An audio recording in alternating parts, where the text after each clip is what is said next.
The door to room 511 was shaking. A 90-pound Belgian Malinois slammed against it again and again, while two security officers pressed their backs against the wall, hands trembling, radios crackling with voices nobody wanted to answer. The retired SEAL inside hadn't slept in 4 days. He'd already put one orderly through a supply cart and sent a physician sprinting down the hallway with a broken clipboard in his hand. Then a nurse in plain blue scrubs walked straight toward that door. No backup. No sedative drawn. No hesitation. She leaned close to the gap and whispered one word. The dog stopped. The hallway went absolutely silent, and every person standing there realized they had completely misjudged who she was. If you're watching this and you've ever been written off before someone truly saw what you were capable of, this story is for you. Subscribe to this channel right now and follow every part of this story to the end, because what happens next will hit harder than you expect. Hit that like button and drop your city and country in the comments below. I want to see exactly how far this story has already traveled. The morning shift at Meridian Veterans Care Hospital in Harlow City began the way it always did, with the smell of recycled air, the beeping of monitors somewhere down the corridor, and the quiet, grinding exhaustion of people who had chosen a profession that asked too much of them before 8 in the morning. Sera Voss arrived 12 minutes early. She always did. She parked her secondhand Honda in the far corner of the employee lot because the closer spaces filled up fast, and she'd learned not to count on things working in her favor in small ways. She pulled her dark hair into a clip in the rearview mirror, checked the schedule she'd written by hand in a small notebook she kept in her left scrub pocket, and walked through the employee entrance with her badge already out. The floor she'd been assigned to was Ward 7, the psychiatric and long-term recovery unit for veterans. She had requested it specifically when she transferred from Kelway Regional 3 months ago. The request had surprised everyone who processed it. Ward 7 was considered the hardest placement in the hospital. The nursing director, Margaret Forsyth, had actually called Sera into her office to make sure she understood what she was signing up for. Most of our nurses on 7 have at least 8 years of experience, Forsyth had said, reading from a file without looking up.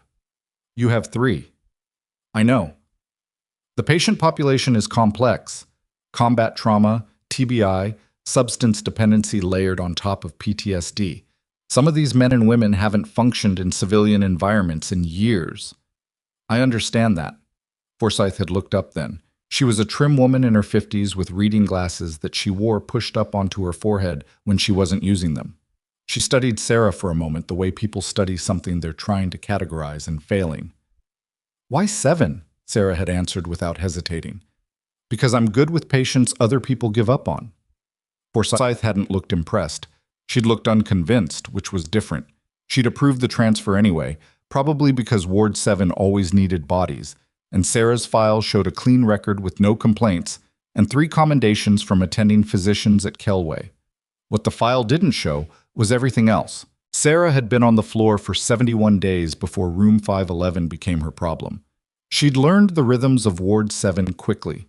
She knew which patients needed a slow approach and which ones needed directness. She knew that Marcus in 504 responded better when you didn't turn your back to him immediately after entering.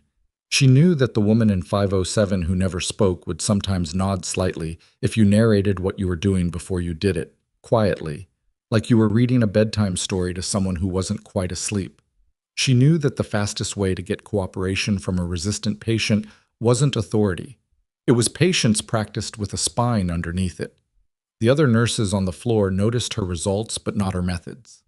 That was fine with Sera. She wasn't there to be noticed. But then room 511 opened up. The patient was brought in on a Tuesday under modified protocol, which meant additional security, limited file access, and a red notation on the room assignment that the charge nurse, Dominic Farrell, explained to her with the particular tone people use when they're delivering a warning while pretending it's just information. His name is on restricted access, Farrell said. He was a stocky man with thick forearms and the careful manner of someone who had been doing this job long enough to stop being surprised by almost anything. We're calling him Patient Cole for now, former Special Operations. 3 weeks out of his last assignment, whatever that was. Somebody in the VA system flagged him for acute psychiatric evaluation, and he ended up here. What's the presenting issue? Everything. Farrell set the thin intake file on the counter. No sleep. Refuses medication. already assaulted one security officer during transfer. They're saying it wasn't intentional, but I don't know what that means. And he came with a dog. Sera stopped. A dog. Military working dog. Retired. The dog's name is on the file as Dex. The handler coordinator who processed his discharge said separating them wasn't medically advisable.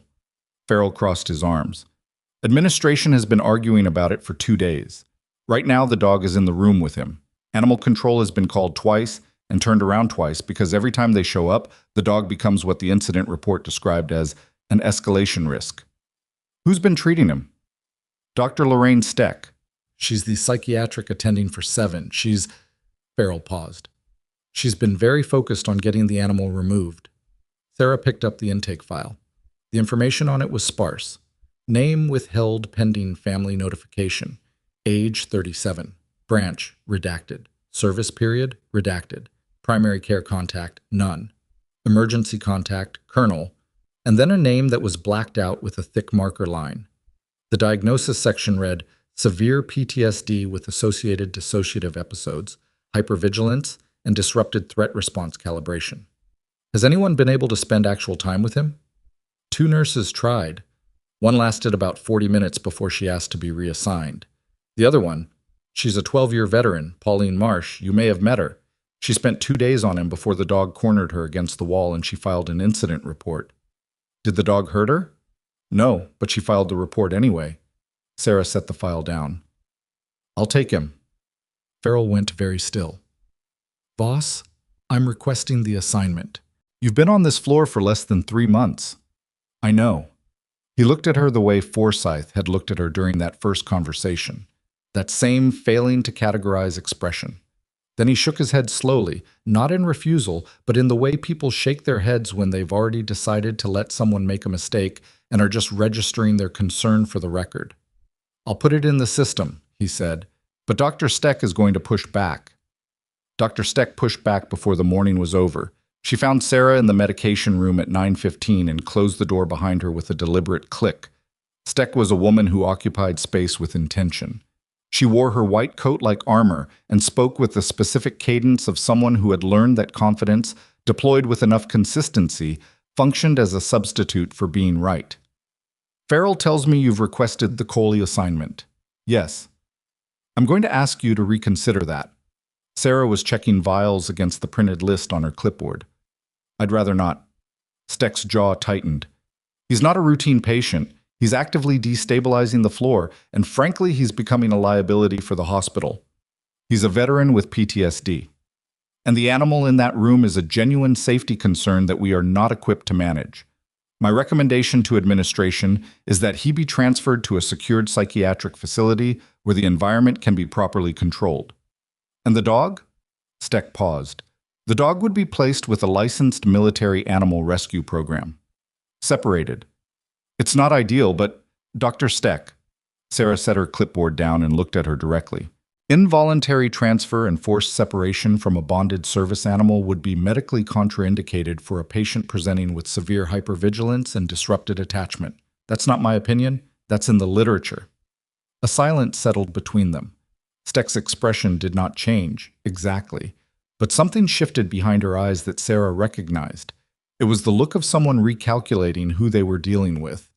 Your license is 3 years old, Steck said. It is. You've never worked a psychiatric VA floor before this placement.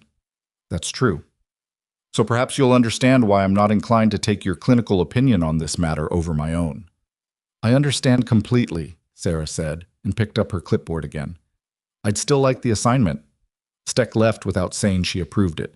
But she didn't say she didn't either, and in the calculus of a hospital floor where nobody else wanted the room, that was close enough. Sera spent the rest of the morning reviewing everything she could access.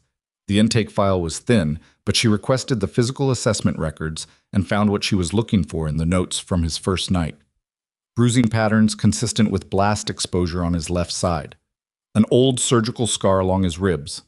Hearing loss on the left, noted during intake evaluation. Sleep cycles tracked by the night nurse showed no consecutive sleep beyond 40 minutes. And the dog, Dex, had been observed consistently positioning himself on the patient's left side, between the patient and the door. Sera sat with that for a moment. Not aggression, protection, specifically covering the side where the injury was. A dog that had been trained to work in active environments didn't just stop when the uniform came off. Dex was still doing his job. She went to the floor supply closet and found a pair of exam gloves. She put them on, pressed them against her palms for a moment to absorb warmth, then took them off. She did the same with the second pair, then tucked both into her pocket. Then she walked to room 511. She didn't knock immediately. She stood outside the door for about 30 seconds, breathing normally, letting her heart rate settle. Inside, she could hear nothing. The silence was the kind that had weight in it. She knocked twice. Soft. Not the administrative knock people used when they wanted to signal authority. More like the knock you'd use on a door you expected to be answered. Nothing. She spoke through the door. "Mr. Cole, my name is Sera Voss. I'm your nurse starting today." She paused. "I'm going to wait out here for a minute. You don't have to do anything." Silence. Then, after nearly 2 full minutes, a voice came back through the door. Low, controlled. The voice of someone who had learned to manage everything that came out of their mouth and was working hard at it. The last nurse filed a report on Dex. "I know." "He didn't hurt her." "I know that too." Another pause, longer. "What do you want?" "To come in and check your vitals. That's it for now." "That's it?" It wasn't quite a question, but it wasn't a statement either. It sat somewhere in between, the way combat-trained people sometimes spoke when they were evaluating something. "That's it," she confirmed. The silence stretched. Then, "The dog's going to be between us." "That's fine." "He decides, not you." "Understood." She heard movement inside, a chair, then the lock disengaged. Sera opened the door slowly. The room was dim. The blinds were half closed and the overhead light was off, only the ambient gray of the overcast morning coming through the slats. The furniture had been repositioned. The bed was pushed to the left wall. The chair was near the window, not facing it, facing the door. A water bottle and a folded piece of paper were on the windowsill within arm's reach. The man sitting in the chair looked like someone who had been built for one purpose and hadn't yet figured out what to do with himself now that the purpose was suspended. He was lean in the way people who move constantly are lean, not from diet, but from expenditure. His jaw was set.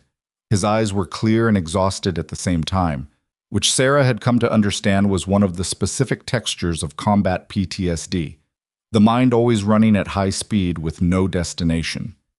Dex sat directly in front of him. The dog's eyes tracked Sera the moment the door opened. 90-plus pounds of muscle and training, with a scar along his right shoulder that matched the surgical note in the intake file. Sera stopped inside the doorway. She didn't advance. She looked at Dex first. Direct. Not threatening, not submissive, neutral. The kind of eye contact that communicated, "I see you, and I'm not pretending otherwise." Dex's ears moved. He didn't growl. "Permission to enter, Commander?" she said. The man in the chair went very still. Whatever he'd been expecting her to say, it wasn't that. His eyes shifted from the dog to her. He studied her face for a moment with the specific quality of attention that belonged to people who had learned to read threat levels in human expressions and hadn't turned it off. "Where'd you serve?" he said. "Army. I was a combat medic, 3 rotations." The silence that followed was different from the ones before it. Those had been guarded. This one was something else, something closer to recalibration. "Where?" 2 in the Kunar, 1 in Helmand." He didn't say anything to that, but he looked at Dex once, and Dex shifted his weight slightly to the right, which opened a narrow corridor between the dog and the wall. Sera understood. That was as much invitation as she was going to get. She moved forward slowly, deliberately, keeping her hands visible. She stopped at the edge of the cleared space. Dex sniffed the air once. His tail did not wag. He wasn't offering friendliness. He was evaluating. Sera held still and let him do it. After a moment, he sat back down. "All right," Cole said. It was not quite permission and not quite conversation. It was the verbal equivalent of a door held open a few inches. Sera reached into her pocket for the blood pressure cuff. "Your positioning," she said, keeping her voice level and conversational, "is good. Chair facing the door, bed against the wall. Exit angle from the window to the door is what, about 4.5 seconds?" He looked at her again. Something sharp crossed his face. 3.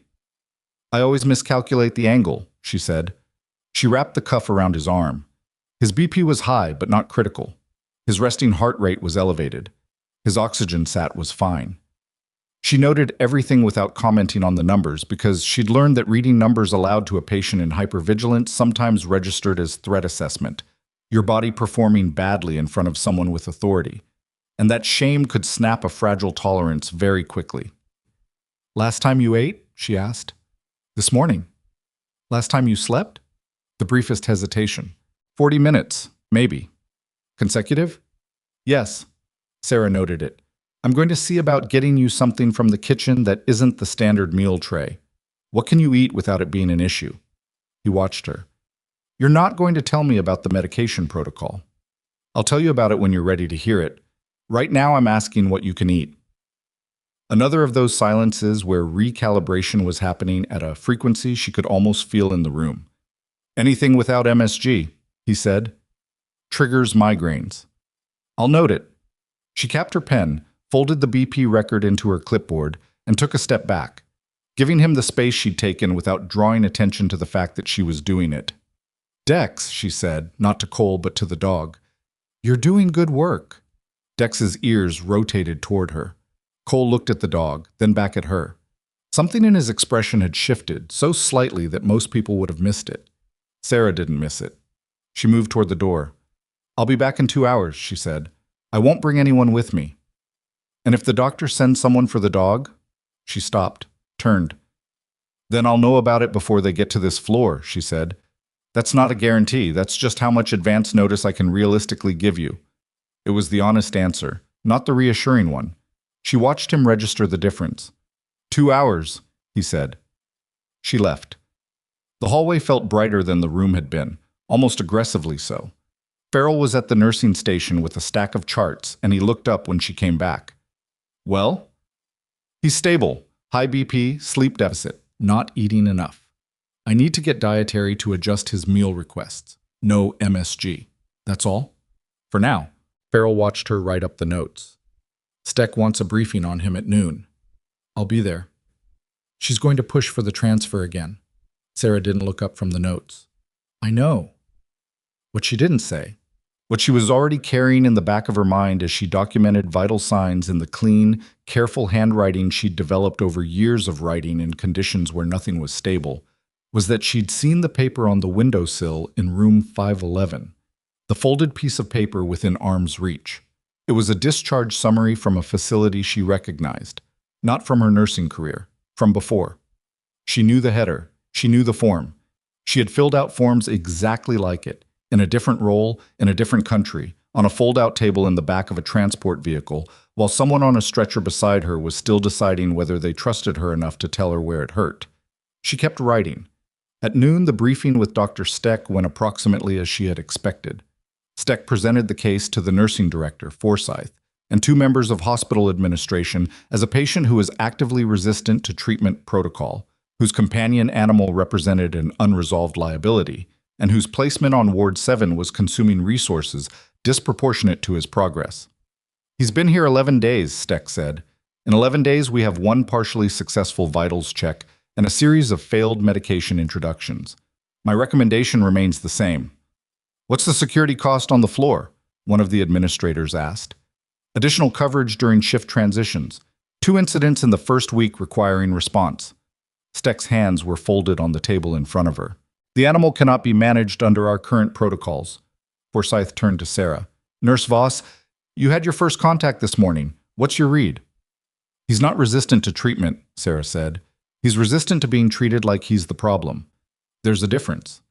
Steck's expression didn't change. "Can you elaborate on that distinction in clinical terms?" "He's still operating in a threat response mode because nothing in his environment has given him a reason not to. The room repositioning, the door awareness, the dog's positioning, those aren't symptoms of instability. They're adaptive behaviors from a high-risk operational environment that haven't been given a reason to stand down." She paused. "If you remove the dog, you remove the one element in that room that signals safety to him. His threat response goes up, not down." "That's a theory," Steck said. "It's consistent with the literature on combat-bonded working animals and veteran PTSD recovery outcomes." "You're a floor nurse." "Yes." With 3 years of experience. Yes. The silence at the table had a different texture than the silences in room 511. This one was composed of professional hierarchy and institutional calculation. Forsyth was looking at a spot on the table just past the file folder. The administrators were looking at each other. "I'm not recommending we abandon treatment protocol," Sera said, keeping her voice even. "I'm recommending we adjust the delivery to fit the patient rather than expecting the patient to fit the delivery. That's not a novel idea." Steck looked at Forsyth. "Give her the week," Forsyth said finally. "If there's no measurable progress by Friday, we revisit the transfer." It was not a vote of confidence. It was a conditional reprieve issued by someone who didn't want to pick a side until the outcome was clearer. Sera accepted it without showing her relief, because relief would have looked like doubt about whether she could do it. She went back to the floor. The afternoon was full of the ordinary business of the ward: medication rounds, documentation, a patient in 506 who needed a wound assessment. She worked through it with the systematic focus that had always been one of her better qualities. The ability to be completely present on the task in front of her without the surrounding noise bleeding in. At 3 o'clock, she went back to 511. She knocked twice. Same knock as the morning. A pause. Then the lock. Dex was on the far side of the room this time, still positioned between Cole and the door, but settled rather than alert. His head came up when Sera entered, then lowered again. Cole was sitting on the bed. He'd moved it back slightly, not to the original hospital position, but a compromise. Something about that small shift felt significant. "Brought you some things from the kitchen," she said. She set a plain paper bag on the table near the door where he could reach it without her in the way. Turkey and cheese on plain bread, an apple, 2 bottles of water. No MSG, no processed additions, nothing that would require him to trust the hospital dietary system more than minimally. He looked at the bag. "You're not going to tell me what it is?" "Turkey and cheese, apple, 2 waters. I checked the ingredients." "Why?" She considered the question for a moment. It wasn't a challenge. It was a genuine question from someone who had been in an environment for long enough that genuine small kindnesses had become things to analyze for motive before accepting. "Because you told me about the migraines," she said, "and because you eating something is medically in my interest." The second part made the first part easier to receive. He understood transactional logic. She'd noticed that. He reached for the bag without getting up. Dex watched him take it. "Kunar," Cole said. She waited. "The second rotation you mentioned. Kunar." He opened the water bottle. "Which valley?" "Pesh." A beat. "We had operators in the Pesh," he said. "Early period." "I know. We ran support for 2 of those teams at different points." He looked at her then. Really looked. Not the evaluating look he'd been giving her all day. The one that was checking for threat indicators and behavioral tells. This was something underneath that. The look of a person who has been in a landscape so specific that almost nobody else has ever stood in it, and who suddenly suspects they might be talking to an exception. "Medic," he said. "Combat medic, 68 W. I went in on a civilian nursing degree first, then enlisted. Served 6 years total before I separated." "Why'd you separate?" It was a personal question. She'd asked herself the same one enough times that the answer came without effort, but she chose the version of it that would mean something to him. "My third rotation, I kept patching people up to send them back to something the command structure couldn't fix," she said. "I decided I'd rather get them through the recovery end." He was quiet for a while. He ate half the sandwich. Dex moved closer to him, pressing his shoulder against Cole's knee, and Cole's hand dropped automatically to the dog's head in a gesture so habitual it was probably invisible to him by now. "Dr. Steck wants Dex gone," Cole said. "I know. She thinks he's making me worse. I know what she thinks." "What do you think?" Sera considered being diplomatic about it. Then she decided against it, because he had probably spent enough of the last several years in rooms where people told him things calibrated to manage his reaction rather than inform his understanding. "I think she's wrong," Sera said. "I think Dex is the main reason you've maintained any stability since you got here. And I think the instinct to separate you from him comes from people who are looking at that dog and seeing a liability instead of looking at you and seeing a patient." The silence that followed was not hostile. It was the silence of something settling. "The noon briefing," Coley said. It wasn't a question. She didn't answer, which was its own answer. They're going to push for the transfer. They're going to try, she said. I pushed back. Why? She looked at him directly. Because you're not a liability. You're a patient who hasn't been properly treated yet. There's a difference between those two things, and I'm going to keep making that distinction until someone in this building listens. He looked at her for a long moment. Then he looked at Dex.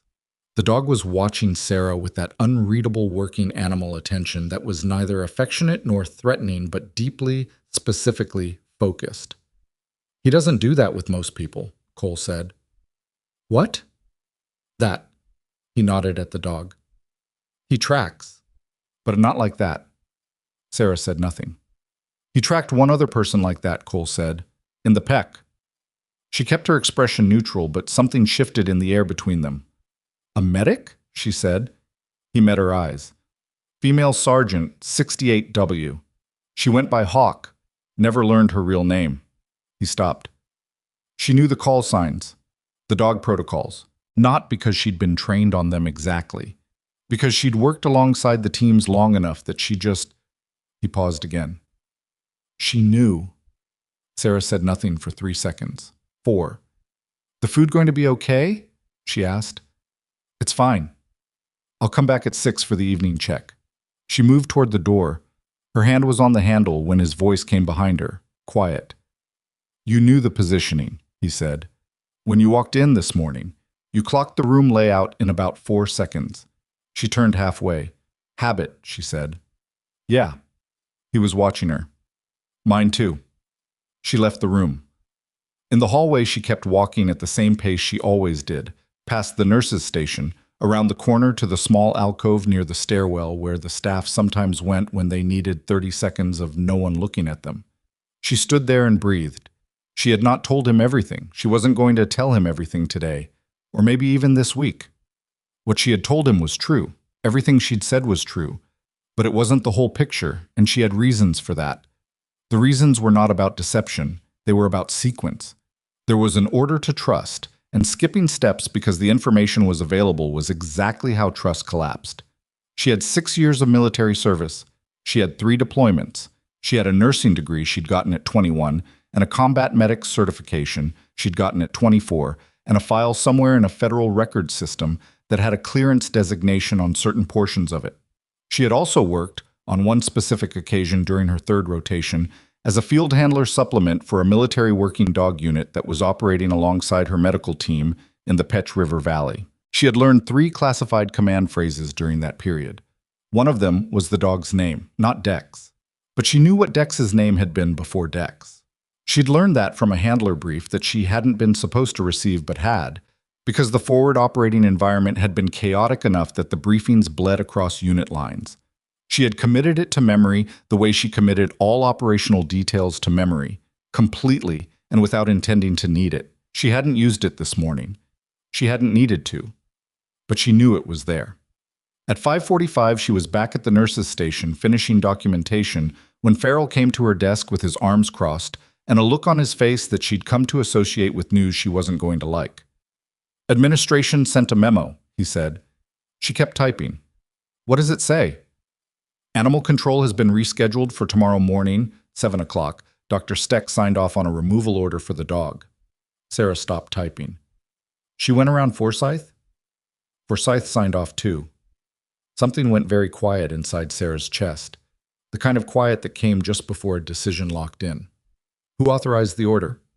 Steck with admin approval. The hospital legal team apparently weighed in on liability.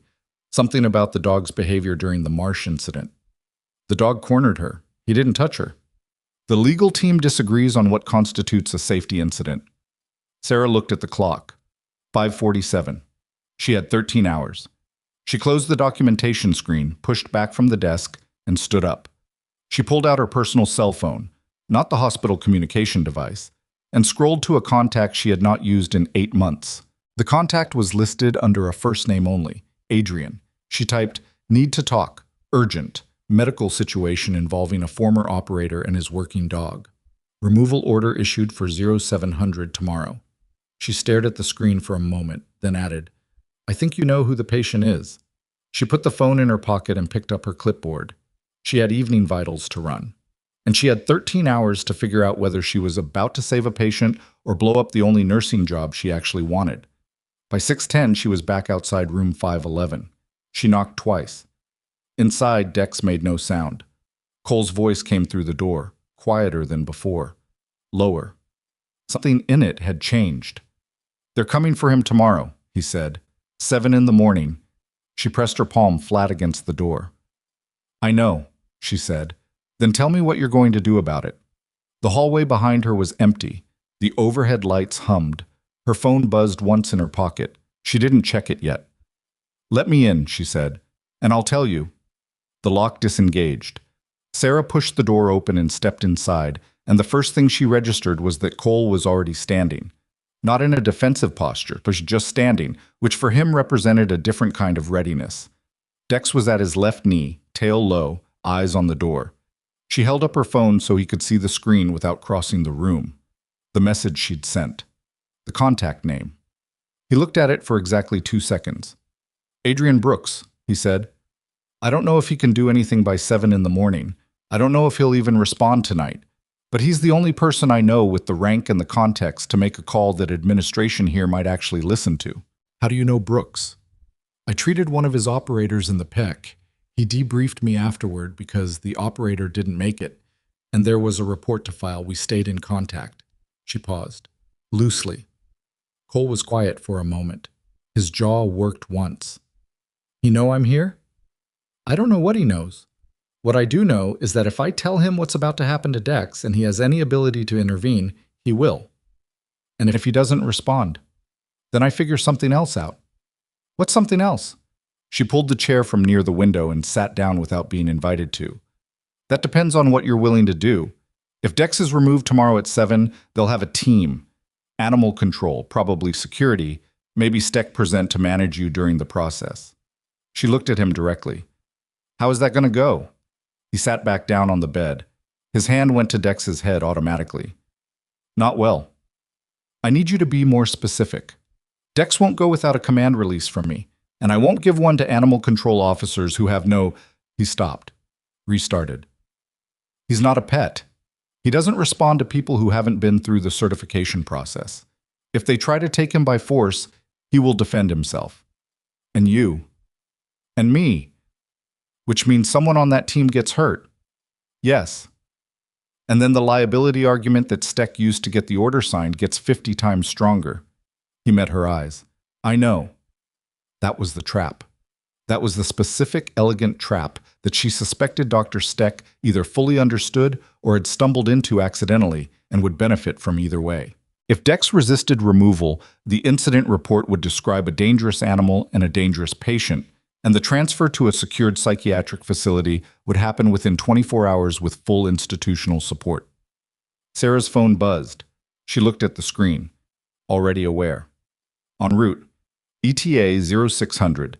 Do not let them enter that room before I arrive. She showed Cole the screen. He read it. Something crossed his face that she couldn't name exactly. It wasn't relief, because relief implied the danger had passed, and he was too experienced to make that mistake. It was more like the specific recalibration of a person who has been operating alone for long enough that evidence of backup registers almost as a foreign signal. "He's 6 hours out," Sera said. "I heard. Which means the next 6 hours, nothing changes in this room. I need you to not give them a reason to move the timeline up." What counts as a reason? Anything they can write down. Any behavior that lets Steck walk back into Forsyth's office tonight and say the situation has escalated. She paused. "Dex needs to be calm. You need to be visible as calm. If anyone from admin comes to that door, you don't answer. I answer." Cole looked at her for a long moment.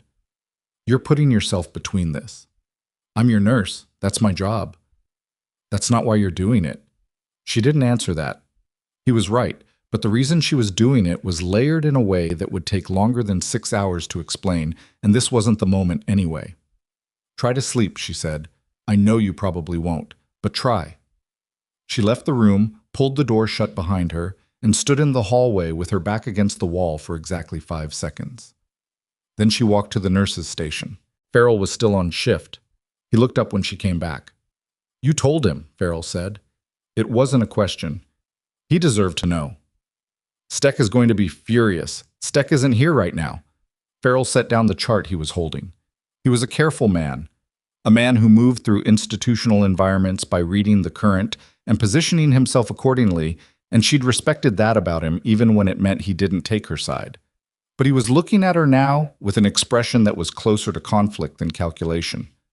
"Voss," he said, "if this goes sideways tonight, it won't. You don't know that." "No," she said, "but I know that a patient in my care is about to have something done to him that is going to make his condition materially worse, and I know that I have a small window to prevent it, so I'm going to use the window." He picked up his chart again. "I didn't hear any of this." "I know." She sat down at the documentation terminal. "Thank you, Dom." She worked through the next 2 hours at the level of focused autopilot that she'd developed during long watch shifts overseas. Present enough to catch anything important, distanced enough that the waiting didn't eat her from the inside. She checked in on her other patients. She filed documentation. She responded to 2 calls from the floor below about a medication clarification. At 8:40, Farrell's shift ended, and the night nurse, a quiet man named Teague, took over. Teague knew about room 511 the same way everyone on the floor knew about room 511, which was the specific institutional awareness that registers something as a problem to be avoided rather than a situation to be understood. He gave the room a wide berth.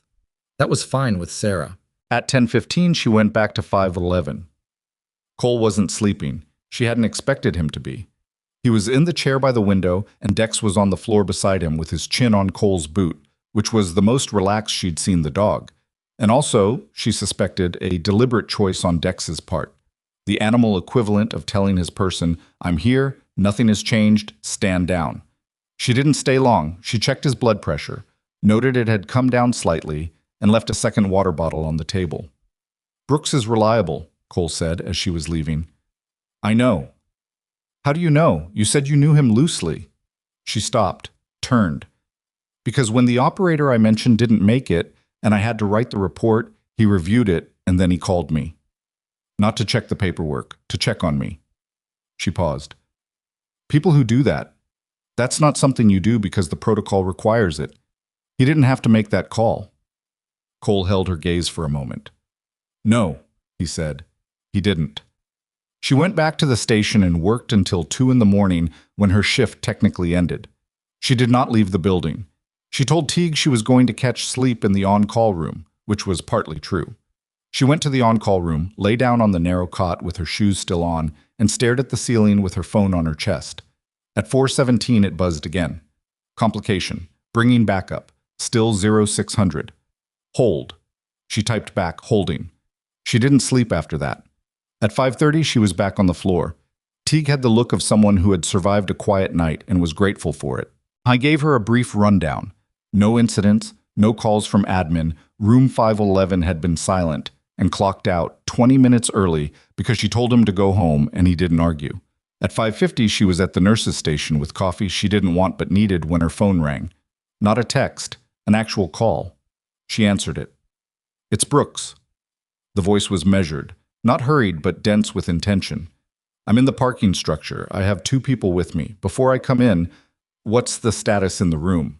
"Stable. He knows you're coming. The dog is calm." "Good. Now tell me about the physician."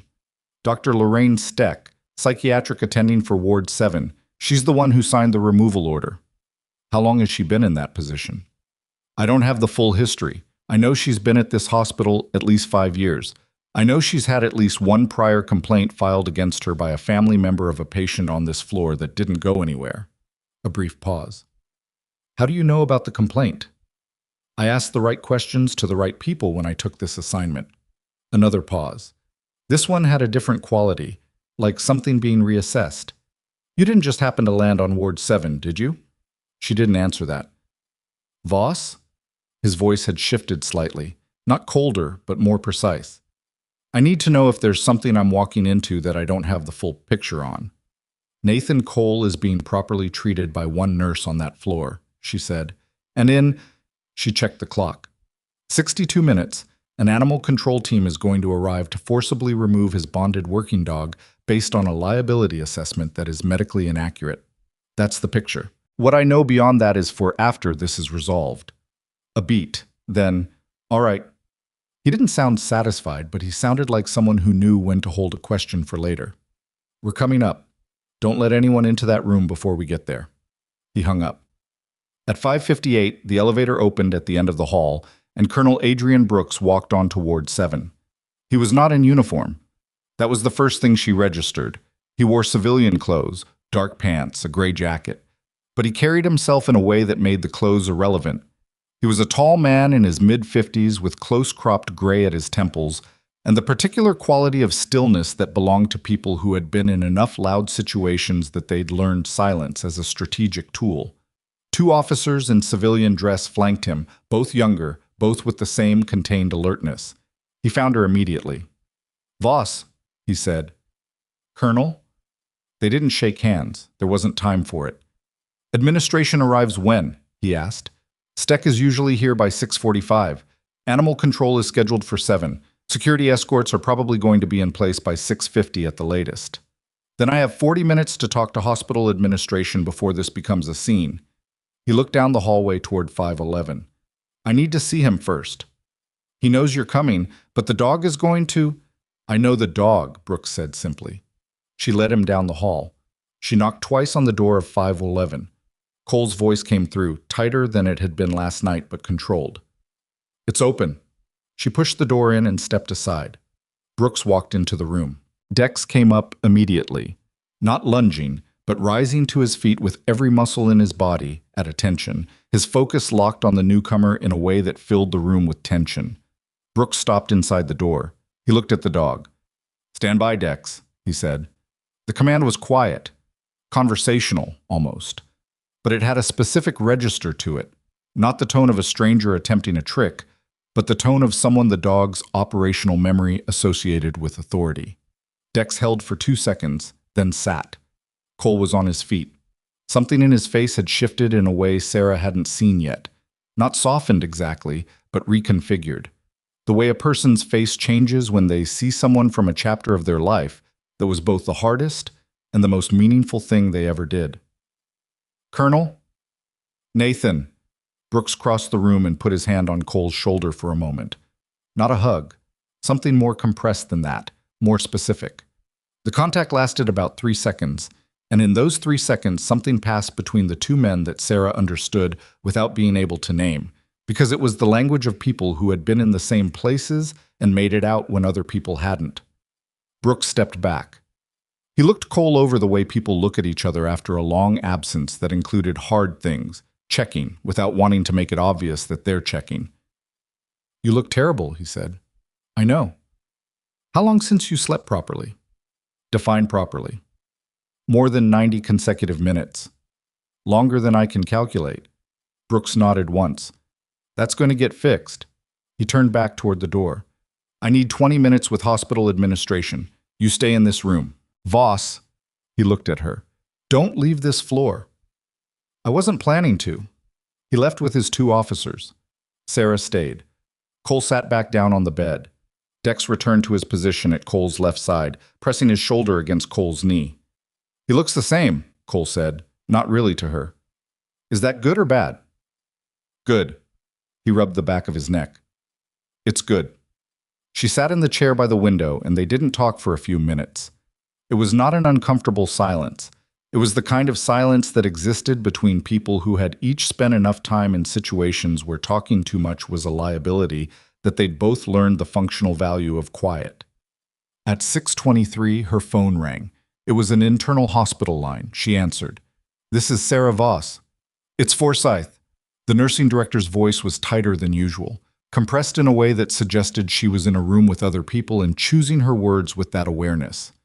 "I need you to tell me why there are 3 individuals in a meeting with hospital administration right now showing federal credentials and asking questions about patient management practices on Ward 7. "They're here for patient Cole," Sera said. "I can see that. What I want to know is how they got here." "I contacted Colonel Brooks last night. I informed him that a removal order had been issued for a retired military working dog bonded to a former special operations patient and that the order was medically contraindicated." A silence on the line that had several different things in it at once. "You contacted the military?" Forsyth said. I contacted a specific individual who has the command history and the authority to speak to the patient's particular situation. Yes, Nurse Voss. He's in a meeting with administration right now, Sera said. I'd recommend attending. She hung up. Cole was watching her. That was your nursing director, he said.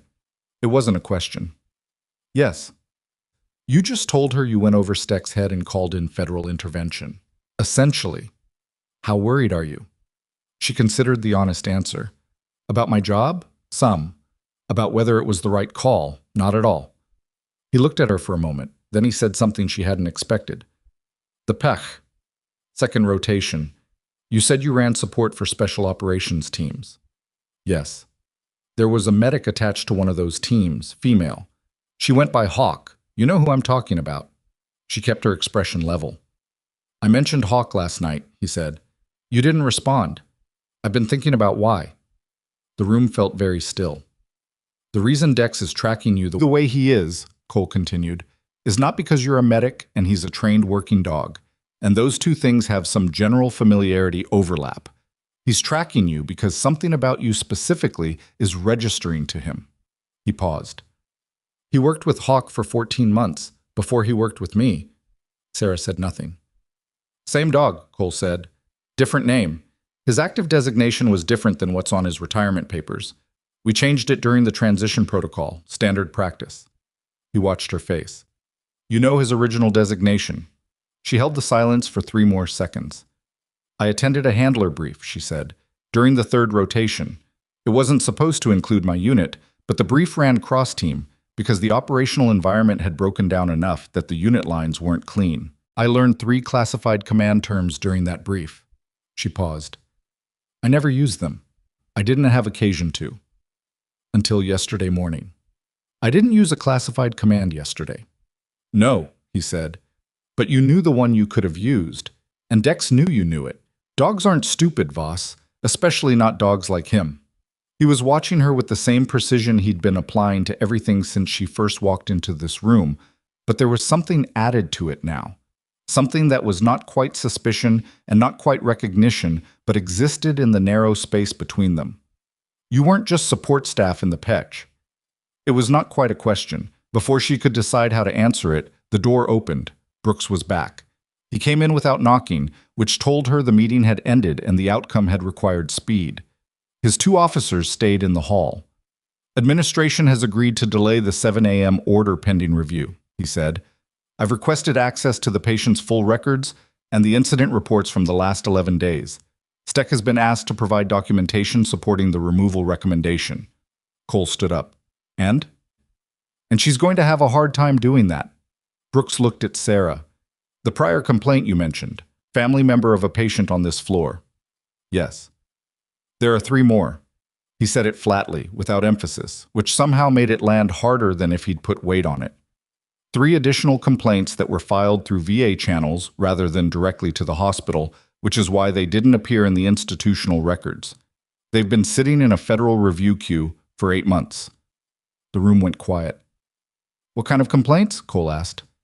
Mistreatment, inadequate trauma care, incorrect labeling of patient behavior to justify reduced treatment investment. Brooks's voice was even. Veterans who came in for help and were documented as non-compliant rather than as patients with complex presentations that required more nuanced management. Sera felt something cold move through her that wasn't quite surprise.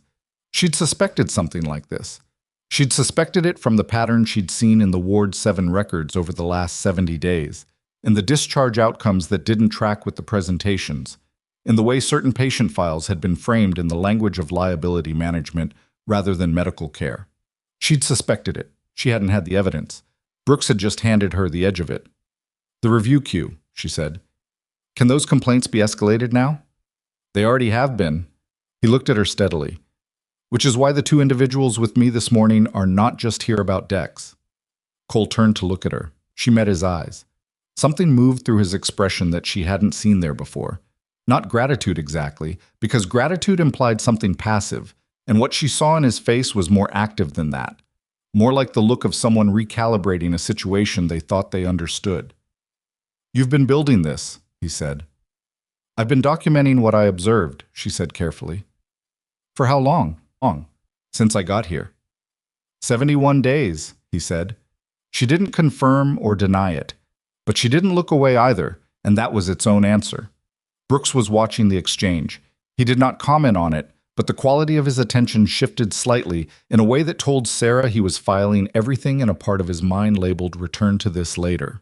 Administration has agreed to a full ward review, he said. It's going to take time and it's going to get uncomfortable for a lot of people in this building. For now, the animal control order is suspended indefinitely. Dex stays. He looked at Cole. And you're staying on this floor, voluntarily, under a modified care plan that I'm going to have a hand in designing. Under Steck? Cole asked. Steck's clinical authority over your case has been suspended pending the review. Then under who? Brooks looked at Sera. Cole looked at Sera. She sat in the chair by the window with her clipboard on her knee and her cold coffee on the floor beside her and the morning light coming through the half-closed blinds in thin, pale lines. And she was aware that the moment had a weight to it that she hadn't quite anticipated, even though she had anticipated most of this. That's going to be a problem, she said. Why? Brooks asked. Because Steck has already flagged my conduct to administration. My unauthorized contact with you, the way I managed the room last night, the fact that I was on the floor after my shift ended. She's going to use it to argue that I circumvented protocol. She's going to try, Brooks said, and the nursing director may agree with her. My job here is not secure right now. No, he said. It's not. He held her gaze. But the question of whether it should be is going to be answered by the same review that determines what's been happening on this floor. And the answer to that question depends on what we find. What do you expect to find? He was quiet for a moment. I expect to find that Lorraine Steck has been running Ward 7 in a way that minimized complex veteran care in favor of throughput efficiency and liability management, and that the patients who suffered for it didn't have advocates in this building. He paused. Until approximately 71 days ago. The number sat in the room. Dex shifted, pressing harder against Cole's knee. Cole's hand moved to the dog's head without any conscious intention. Sera picked up her clipboard. Her hands were steady. They'd been steady all night, and they were steady now, which she was grateful for, not because she was trying to perform composure, but because she genuinely needed them to be. I have morning rounds, she said. Brooks almost smiled, not quite, but close. Go do your job, Voss. She stood up, moved to the door, and pulled it open. Behind her, Cole's voice. Quiet. Not for anyone but her. Hawk. She stopped. The word landed exactly where he'd aimed it. She felt it in her chest, in the specific location where things land when they are true. She didn't turn around. Morning rounds, she said, and she walked out into the hallway. She made it 3 steps before she stopped walking. Not from hesitation. From the simple physical fact that what was happening at the far end of the corridor required her full attention. Dr. Lorraine Steck was standing at the nurse's station. She had arrived early, 40 minutes early, which meant someone had called her, probably one of the administrators in the meeting with Brooks, and she had come in with the specific energy of someone who intended to take control of a situation that had slipped out of her hands during the night. She had a file folder in one hand and her hospital badge in the other, which she was holding at her side in a way that looked unconscious but wasn't. She saw Sera. The distance between them was maybe 20 feet of linoleum hallway, and the quality of Steck's expression across that distance was something Sera would not have been able to fully describe to someone who hadn't spent time in environments where small signals carried large consequences. It was not anger. Anger was too simple. It was the expression of someone doing rapid institutional calculation and arriving at conclusions in real time. Nurse Voss, Steck said. Dr. Steck. You're aware that your shift ended at 2 a.m. I stayed on call. There was no call request. I made a professional judgment that my patient needed continuity of care through the night. Steck walked toward her. Slowly, deliberately, in the way people walk toward something they intend to manage. You contacted federal personnel regarding a patient in this hospital without authorization from the attending physician or hospital administration. I contacted a military officer who had the authority and the relational history to speak to the patient's specific needs.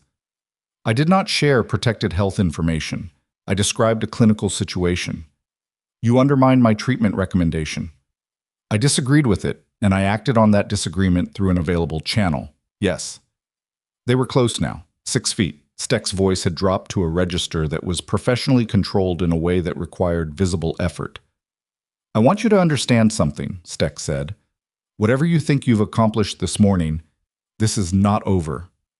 Sera looked at her directly. No, she said, it's not. She walked past Steck to the nurse's station, pulled up the morning medication schedule, and started her rounds. But she could feel Steck's eyes on her back, and she could feel the specific texture of what was coming, not because she was afraid of it, but because she was experienced enough to know that the moment you successfully challenge institutional power, the institution doesn't simply recede. It reorganizes. And when it came back through channels. At 7:42, just as she was finishing the medication check for room 506, her phone buzzed. Not her personal phone, her hospital phone. A message from administration routed through the nursing director's office. Nurse Voss, please report to Margaret Forsyth's office at 0800 for a review of conduct concerns raised during the overnight period. She read it once. She typed a single word back, confirmed. She put the phone in her pocket, finished the medication check, noted everything correctly on the chart, and kept walking. Room 511 was at the end of the hall. She didn't go back there. She'd said what she needed to say and done what she needed to do, and Cole was stable, and Dex was there, and Brooks was in the building. But as she passed the door, she heard it. From inside the room, through the closed door, a sound so quiet she almost missed it under the hum of the corridor. Dex. A low vocalization, not a growl, not distress. Something else. The kind of sound that working dogs made, in her experience, when they were settling, when the alert level in their assessment of the environment had shifted down. Dex was resting. Maybe for the first time in weeks. She kept walking. At 7:58, she knocked on Forsyth's office door, opened it, and found 3 people waiting for her inside the room. Forsyth behind her desk, Steck in the chair to the left, and a man she didn't recognize sitting to the right in the kind of dark blazer that said either hospital legal or HR before he'd opened his mouth. She sat down in the single chair placed in front of the desk. She didn't wait for them to begin. Before we start, she said, I want to note for the record that I have a documentation of everything I observed and every action I took over the past 11 days regarding patient Cole. I'm prepared to walk through that documentation in detail. She set her clipboard on her knee. I'd also like to note that Colonel Brooks's team has formally requested access to Ward 7 patient files from the past 3 years, and that request has been approved by administration. I mention that because some of what we discussed today may be relevant to that review. She looked at Forsyth. Where would you like to start? The room was quiet. Forsyth looked at Steck. Steck looked at the man in the dark blazer. And in that 3-way look, Sera read something that she had not been certain she would see until this moment. They had come into this room expecting to manage her, and they had just realized at 7:59 in the morning, after a night none of them had controlled, that the management was going to be considerably more complicated than they'd planned. The man in the dark blazer spoke first. His name was Garrett Hollis, he said, and he was the hospital's senior legal counsel, not HR, which told Sera immediately that the conversation she was walking into had already been framed as a liability question rather than a personnel question. The distinction mattered.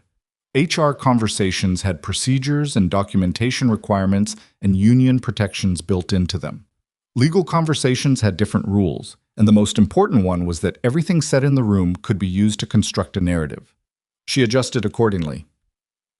I want to be clear about what this meeting is, Hollis said. He had the careful diction of someone who had spent 20 years saying things in ways that were precise enough to be accurate and vague enough to be deniable. This is not a formal disciplinary proceeding. This is a preliminary review of conduct concerns raised in connection with events on Ward 7 overnight. I understand, Sera said. Dr. Steck has raised several specific concerns. I'm going to outline them and ask for your response. He opened a legal pad. First, unauthorized contact with an external military officer regarding a patient currently under the hospital's care. I contacted Colonel Brooks in my personal capacity as someone with a prior professional relationship with him. I did not share protected health information. I described a clinical and logistical situation, specifically that a removal order had been issued for a retired military working dog bonded to a veteran patient, and that I believed the order was medically contraindicated. You identified the patient. I said a veteran patient. Colonel Brooks identified the patient independently. Hollis made a note. Second, remaining on the floor after your shift ended without authorization. Ward 7 nursing protocol allows for voluntary extended stay in cases of patient care continuity. I documented my decision to stay and notified the night charge. Teague. Yes. He has no record of that notification. She had expected this. I told him verbally at the shift handover. I didn't send a written notification because the protocol doesn't require one for voluntary extended stays under 4 hours. I stayed 6 hours. That's the gap. I'll own that gap. Hollis looked at Forsyth. Forsyth was watching Sera with an expression that was impossible to read from the outside. She'd had decades of practice at exactly that, but her hands were flat on the desk, which Sera had come to associate with a person keeping themselves very deliberately still. Third concern, Hollis said. Disclosure to patient Cole of the scheduled animal control removal prior to that removal being formally communicated through official channels. He had a right to know. That's not a protocol justification. No, Sera said.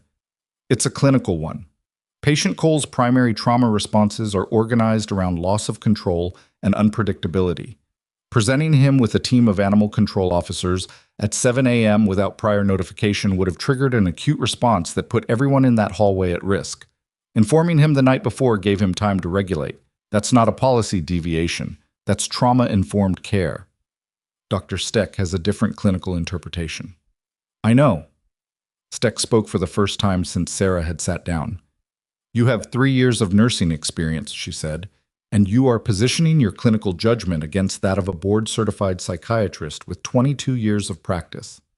In this specific case, yes. On what basis? Sera turned to look at her directly. On the basis of 6 years of military service, including 3 combat deployments during which I provided medical care to special operations personnel experiencing acute trauma responses in active environments.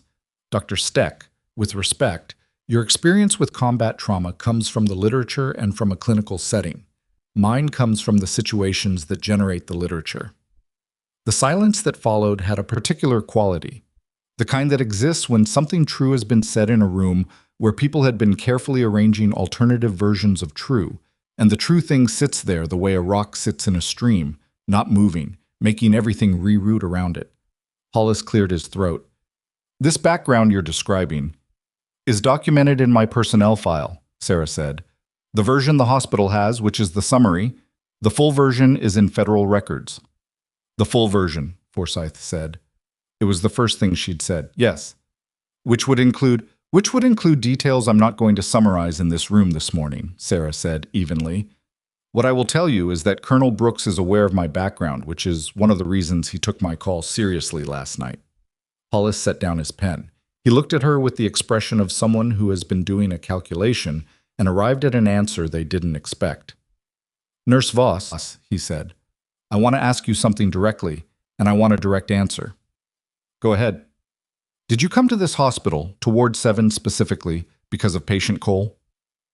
The room was very quiet. She had known this question was coming. She had known it since Brooks asked her the same thing at 5:50 in the parking structure. She had a version of the answer prepared, the version that was technically accurate and strategically protective. She used a different version. I came to this hospital because I believed Ward 7 was not providing adequate care to combat veterans, and because I had the background to do something about that. Patient Cole's arrival confirmed what I suspected about the floor, but he wasn't the reason I came. Hollis studied her. Then what was the reason? Before she could answer, the door opened. Not knocked. Opened. One of Brooks's officers, the younger one, a woman with close-cut hair and a composure that was professional to the point of being architectural, stepped into the room and addressed the space generally rather than any specific person in it. Colonel Brooks requests the immediate presence of hospital legal counsel and the nursing director in the administrative conference room. She paused. The request is time-sensitive. Hollis looked at Forsyth. Forsyth looked at the officer. What's this regarding? Hollis asked. The Ward 7 records review has surfaced documentation that requires immediate discussion. The officer's tone was the specific flatness of someone delivering information that is already in motion and not asking for anyone's approval of that fact. The colonel would like legal present before he continues. Steck stood up. I should be in that room. Dr. Steck's presence has not been requested at this time, the officer said. A beat. Steck's face went through something that started as authority and ended somewhere closer to understanding, the specific understanding of a person who has just been cut out of a conversation that is about them. Hollis closed his legal pad and stood. Forsyth stood. They followed the officer out. The door closed. Sera and Steck were alone in the room. Steck sat back down. She placed her hands on the arms of the chair in a way that looked controlled and was, but the control itself was visible in a way it hadn't been before. You think you've done something, Steck said. I think I've done my job, Sera said. Your job. The word had something in it, not quite contempt, closer to a specific kind of dismissal, the kind that came from a person who had spent long enough in a position of authority that the resistance of subordinates registered as a category error rather than a legitimate challenge. You're a floor nurse with 3 years of licensing, Voss.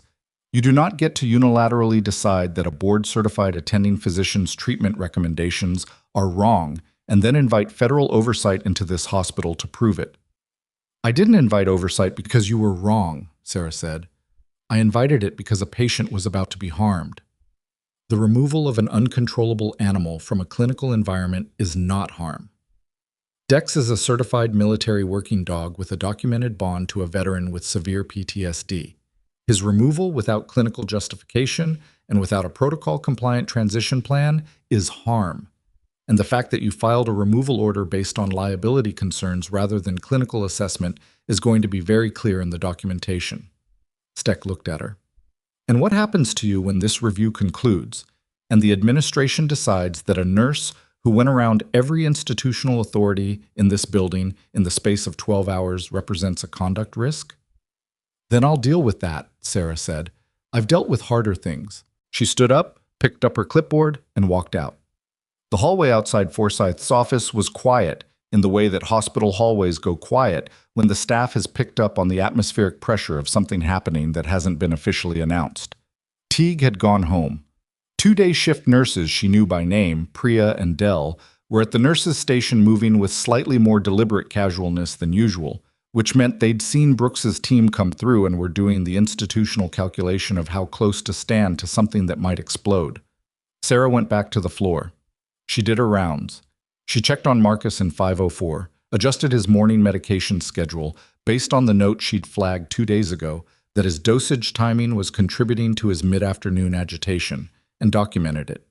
She checked on the woman in 507 and sat for 4 minutes without talking, which was the amount of time the woman seemed to need before she'd make eye contact.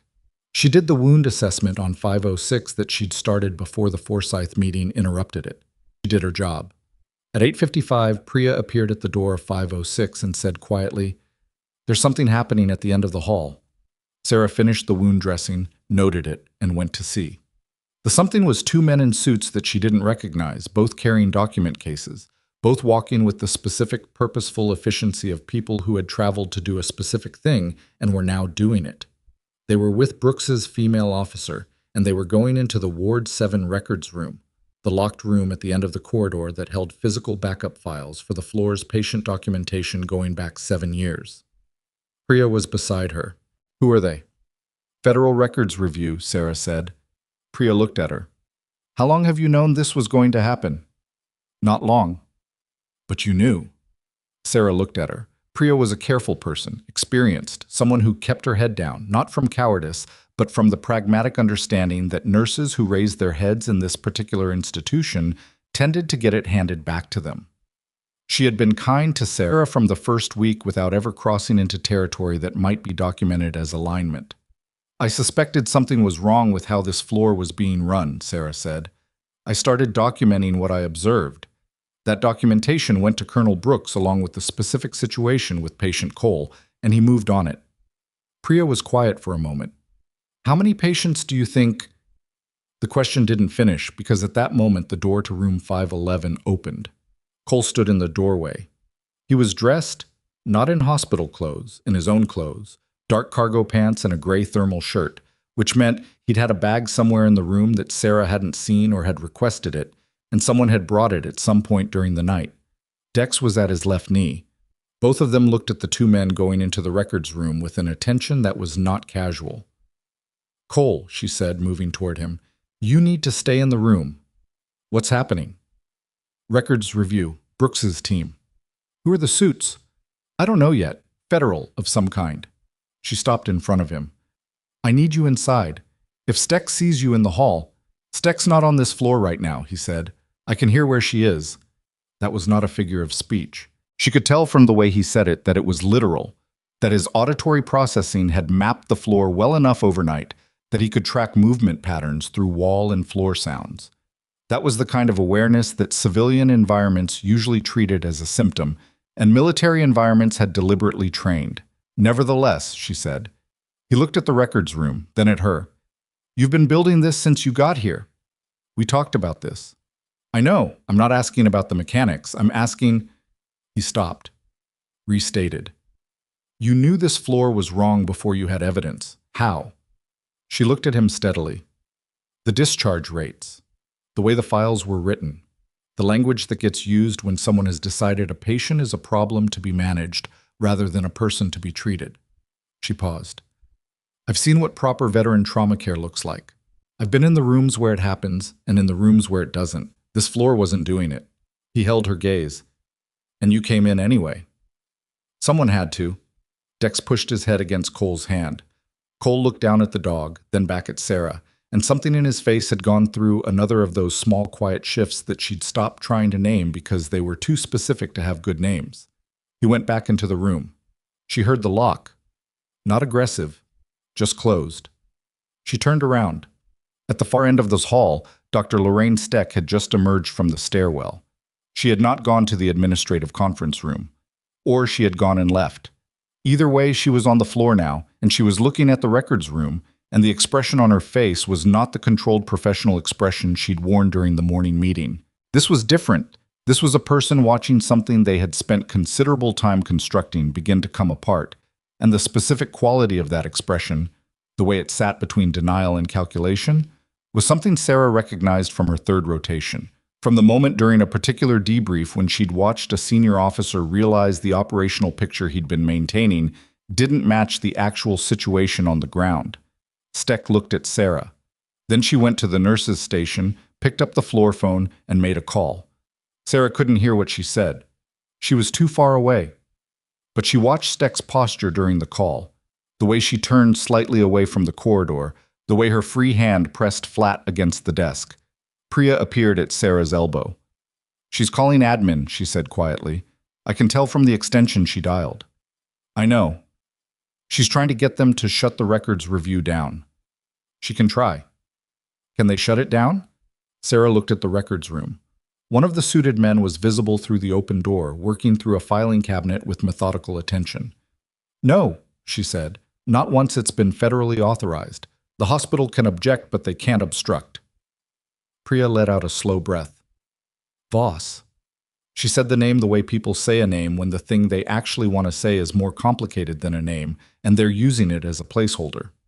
"If they find what I think they're going to find in there—" "What do you think they're going to find?" A pause. A careful pause. "Patterns," Priya said. "Certain kinds of patients who stayed shorter than they should have. Certain kinds of documentation that explained why. Certain—" She stopped again. "There's a patient from last year, Raymond Cho. I was on this floor for 9 days. He came in after a breakdown, severe. His family was asking for extended evaluation. Steck discharged him at 9 days with a notation that he was treatment-resistant and refusing further care. Was he?" "His wife called me," Priya said, 2 weeks after discharge. She said he had never refused care. She said he'd been trying to get someone to listen to him, and they kept telling him he was being combative." She paused. "He was readmitted to a different facility 6 weeks after discharge. He'd been in crisis the whole time." Sera looked at her. "You have the wife's name?" "I have her number. I've had it for 8 months." Priya's voice was very level in the way that voices go level when the emotion behind them is too specific to modulate. "I didn't know what to do with it." "Give it to me," Sera said. Priya pulled out her personal phone and read the number. Sera typed it directly into the notes she was keeping on her clipboard. Then she looked up. Stek had finished her call. She was still standing at the nurse's station. She was looking at Sera and Priya. Then she walked toward them. "Nurse Okafor," she said to Priya, "I need you to step away, please." Priya looked at Sera, a look that lasted approximately 1 second and communicated, in that second, that she had made a decision about something. She didn't step away. "I was helping Nurse Voss with a patient documentation question," Priya said. Stek looked at her for a moment. Then she looked at Sera. "I've spoken to administration. The records review is being contested." "On what grounds?" Sera asked. "Patient privacy. The authorization parameters are being challenged." The authorization is being reviewed." Stek's voice was back to its controlled register, which meant she had reconvened with herself during the phone call and rebuilt the professional architecture. In the meantime, the review team's access to physical records has been temporarily suspended pending legal clarification. Sera looked down the hall. The records room door was closing, not from the inside. One of Brooks's officers was pulling it closed, and through the narrowing gap she could see the two suited men standing still, talking in low voices. It hadn't worked. Not completely. But it had slowed things. She walked to the room. She knocked. The female officer opened it 6 inches. "Stek just got a temporary suspension of access," Sera said quietly. "How solid is the authorization?" "Solid enough," the officer said. "But if the hospital's legal team files an emergency privacy challenge in the next 2 hours, we may have to pause physical access while it's adjudicated." "How long would that pause last?" 12 to 48 hours. Sera did the math. "What happens to Cole's status during a pause?" The officer understood the question. His care plan review is separate from the records investigation. His protection from the animal control order doesn't require the review to be active. But Stek's suspension from his case does? A pause. That's more complicated. Sera nodded and stepped back. She went back to the nurse's station. Priya was still there. Stek had moved to the far end of the hall and was on her phone again. At 9:41, Brooks appeared on the floor. He came from the stairwell, not the elevator, and he was alone this time. He walked directly to Sera. His face was composed, but there was something underneath it that she'd learned to read in people who managed high-stakes situations. The specific tension of someone who was holding several moving pieces in their mind simultaneously and had just seen one of them shift unexpectedly. "Stek filed the privacy challenge," he said. "I know. How long do we have?" "The hospital's legal team is fast. I'd give it 90 minutes before they get a temporary order." "And the records?" "My team has photographed everything they'd accessed up to the pause. That's not nothing." He looked down the hall. "But the physical files have documents that the digital system doesn't have, so handwritten notes, informal annotations. If those are sealed during the challenge period, we lose access to the most important material." Sera thought for exactly 5 seconds. "Priya," she said. Priya looked at her. "The Raymond Cho file. Do you know where the physical file is in that room?" "I've pulled it before. Second cabinet, third drawer. Brown folder with a yellow tab." Sera looked at Brooks. "If Priya accesses that file in her capacity as a Ward 7 nurse performing patient record review, which is within her normal job function, and hands it to you before the court order goes through." "That's a narrow window," Brooks said. "It's the window we have." He looked at Priya. "Are you willing to do that?" Priya's hands were very still at her sides. "If what's in that file is what I think it is," she said, "then yes." Brooks nodded at his female officer. She opened the records room door. Priya went in. She was inside for 4 minutes. The 4 minutes had the specific texture of time, passing too slowly in a situation where the speed of events is not under the control of the people most invested in the outcome. Sera stood outside the door. Brooks stood beside her. Stek was still at the far end of the hall on her phone, and if she registered what was happening, she didn't move toward it, which might have meant she didn't see, or might have meant she was calculating whether stopping it was worth the additional documentation trail. Priya came out with the Cho file. She handed it to Brooks. He opened it, scanned 3 pages with the fast attention of someone who knew exactly what they were looking for, and when he looked up, his expression had changed in a way that was small and significant. "This notation," he said. He turned the file towards Sera. A handwritten note in the margin of a discharge summary, initialed LS Pete family contact per standard protocol. Outcome, discharge approved. The family said no one called them before discharge. They found out from the patient after the fact. That's what Priya's contact told her. If the wife's account matches, he stopped. I need her statement. I have her number. Can you get her on the phone in the next hour? I can try. Her hospital phone buzzed. She looked at it. An alert from the nursing system. Patient vitals. Room 511. Not a standard alert. An emergency flag. She was already moving before she'd finished reading it. Cole's heart rate had spiked. The monitoring system, the passive one attached to his wristband that he hadn't removed despite saying he wanted to, which she'd counted as a small form of trust, was showing 142 beats per minute and climbing. She pushed through the door of 511. Cole was standing in the center of the room, not in a defensive position, something different. He was facing the window and his hands were at his sides, and he was very still in the way that people go still, when the stillness is the only thing between them and something else. Dex was pressed against his left leg so hard the dog's whole body was vibrating slightly. Cole, she said. He didn't turn around. Nathan. He turned. His face was not the face of a man in a medical crisis. It was the face of a man who had just received information that had reorganized something fundamental in his understanding of where he was and what was happening to him. His eyes were clear. His jaw was set.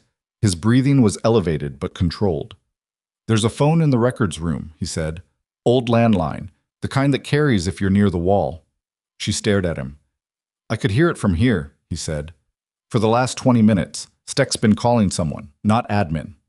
What do you mean, not admin? The conversation I could hear parts of. It wasn't institutional. It wasn't about the review or the legal challenge. His voice was level in the careful way of a man who has processed a significant amount of information and is presenting only what he can verify. She mentioned names, patient names, specific names. Whose names? Mine, he said, and 2 others from this floor, and she mentioned a facility. He paused. Not a hospital, a residential program.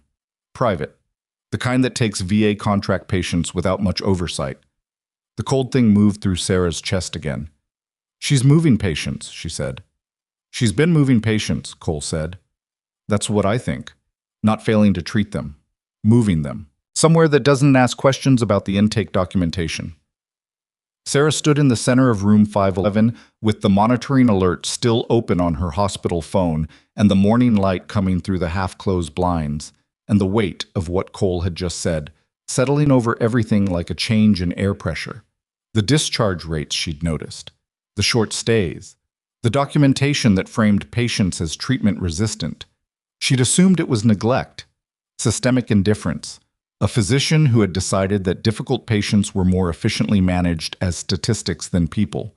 But if patients were being transferred, specifically transferred to a private residential facility with minimal oversight and VA contract funding flowing behind them, that was not neglect. That was something with a financial structure underneath it. I need to get to Brooks, she said. I know. She was at the door when Cole's voice came behind her. Quiet. With a specific quality she hadn't heard from him before, not urgency. Something more controlled than urgency. Voss. She turned. His eyes were steady on hers. The facility she mentioned. She used a name. He paused.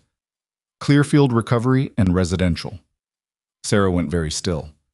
You know it, he said. She did. She knew it because she had spent the last 3 months of her time before this assignment researching it. Because Clearfield Recovery and Residential was a private VA-contracted facility with a pattern of intake irregularities that had been flagged by 2 different veteran advocacy groups, and then quietly unflagged when the advocacy groups couldn't get their complaints to move through a VA review system that was, she had come to suspect, being managed by someone with an interest in keeping Clearfield's contract active. She knew Clearfield because Clearfield was where this had started, not Nathan Cole, not Ward 7. The thread she'd been pulling for 18 months before she ever set foot in this hospital had led here, to this floor, to this physician, and now to the name of a facility she had been trying to connect to a paper trail long enough to be actionable. Yes, she said, I know it. Then whatever you've been building, Cole said, It just got bigger. She pushed through the door. At the end of the hall, Brooks was still holding the Cho file, and Priya was beside him. And through the window at the far end of the corridor, the Harlow city skyline sat flat and gray under October light. And Sera walked toward Brooks with the specific, purposeful speed of a person who has just understood that the situation is larger than the room they've been standing in, and that the 12 hours she thought she was managing have just become the surface of something that has been underground for much longer than that. She was 3 steps away from Brooks when every light on the floor flickered. Once. Then the emergency panel at the nurse's station lit up red. Not a patient emergency, a facility alert, the kind that meant something was happening in the building itself. Priya stepped back from the panel and turned to Sera with an expression that had gone from careful to something else. "Someone just triggered an emergency discharge protocol," she said. "It's a system-level command. It's not coming from this floor." Sera looked at the panel. 3 patient rooms had been flagged for immediate discharge processing. Room 503, Room 507, Room 511. Room 511 was first. Sera turned around and walked back the way she'd come, fast but not running, because running on a hospital floor during an active alert meant communicating panic to every patient whose door was cracked open, and she needed the next 3 minutes to be controlled. Brooks was behind her. She could hear his footsteps without turning. She pushed through the door of 511. Cole was already at the window. Not looking out, listening. His whole body had the quality of something tuned to a specific frequency. Dex was beside him, fully alert, tail low. "Someone just triggered emergency discharge on this room," Sera said. "I know." He turned. "I heard the panel." "It's a system-level command. Someone with administrative access initiated it remotely." "Steck." "Possibly, or someone," she called. She went to the monitoring unit on the wall and pulled up the system log on the bedside display. The discharge order had come through at 9:53. Originating terminal, administrator access 3rd floor. Not Ward 7, not Steck's office on the 2nd floor. 3rd floor was hospital executive administration. Brooks looked at the screen over her shoulder. "That's above Steck," he said. "Yes." Which means whoever she was calling knew the review was happening and moved faster than I expected. He stepped back. "This isn't just Steck." "No," Sera said. "It's not." Cole was watching them both. He had the specific stillness of a person who has assessed a situation, calculated the variables, and is waiting for the people around him to catch up to conclusions he's already reached. "The facility she mentioned," he said. "Clearfield. If they're moving patients to it for financial reasons, someone in this administration has to be approving the VA transfer paperwork. That's not a physician-level function. That requires executive sign-off." "Hospital administrator," Brooks said, "or someone in the billing and contracts office with enough authority to move patient placement documentation." Cole paused. "Either way, Steck wasn't doing this alone, and whoever she's been doing it with just found out you're here." Brooks turned to Sera. "The discharge order. If it goes through, what happens to Cole's status?" "He gets transferred, wherever the order designates. And if Clearfield is already in the system as an approved transfer facility for Ward 7 patients, he goes to Clearfield," Brooks finished. The 3 of them stood in the room with that sitting between them. Dex made a sound, low, not quite a growl, the particular vocalization of a dog who has read the room accurately and is registering his agreement with the assessment. "How long before the discharge order activates?" Brooks asked. Sera checked the display. "Standard protocol gives nursing 45 minutes to prepare a patient for transfer. We're at 9:56 now." 43 minutes. "Yes." "Can you override it?" "Not at my clearance level. The override has to come from the attending physician or the nursing director." "Steck is the attending of record." "Yes." "And Forsyth?" "Is in the administrative conference room with your team and hospital legal, which means she's either going to get the message about this in the next 5 minutes, or she's already in a conversation that's preventing her from seeing it." Brooks pulled out his phone. He dialed and turned slightly away, and Sera heard him say, "Get Forsyth out of that room. Now. Tell her there's an active discharge order on 511, and I need it suspended within 30 minutes. He hung up, looked at Cole. "You're not going anywhere." "I wasn't planning on it," Cole said. "If someone comes to this room with transfer paperwork, then they're going to have a problem." Brooks looked at Dex, then at Cole. Something passed between the two men that was specific to their history. A look that communicated both trust and the particular resignation of people who know that situations don't resolve cleanly when the stakes are high enough, but who have decided to be in the situation anyway. "I need to get to the third floor," Brooks said. He left. Sera stayed. She sat down in the chair by the window because standing for the next 43 minutes was a choice that would cost her something she might need later, and she had learned a long time ago to conserve in the intervals. Cole sat on the bed. Dex positioned himself facing the door. "How much of what you just said to Brooks do you actually know?" Cole said, "versus how much is what you think you know?" It was a fair question. It was the kind of question that came from someone who had operated in environments where the difference between confirmed intelligence and working hypothesis was the difference between an action that succeeded and one that got people killed. "The financial structure is confirmed as far as it goes," she said. "VA contract payments to Clearfield.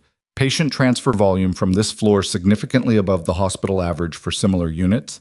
Discharge documentation patterns that correlate with patient complexity rather than patient improvement. That's documented. The direct link between STEC and Clearfield's intake process. I have circumstantial evidence and one flagged complaint from a family member that went nowhere." She paused. "What Cole just gave me from that phone call is the piece I didn't have. My name. Your name, and the fact that she used it in that context. That's not a physician talking about a patient's clinical status. That's a physician coordinating a transfer that bypasses the review process." He was quiet for a moment. "Who were the other names?" "I don't know yet." 503 and 507, he said. "Marcus and the woman who doesn't talk." She looked at him. "You know them." "I can hear this floor," he said simply. "I know the patterns. Marcus paces from 2 to 4 a.m.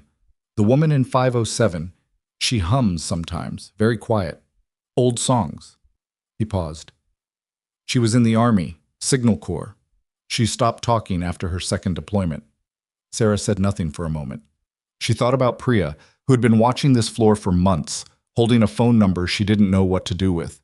She thought about what it meant that the person with the clearest picture of who was on this ward had been the man in room 511 that everyone had written off as too dangerous to approach. "Marcus has family," she said. "His sister comes every Thursday." "I know. He talks louder on Thursdays." She pulled out her personal phone. She had the number Priya had given her for Raymond Cho's wife.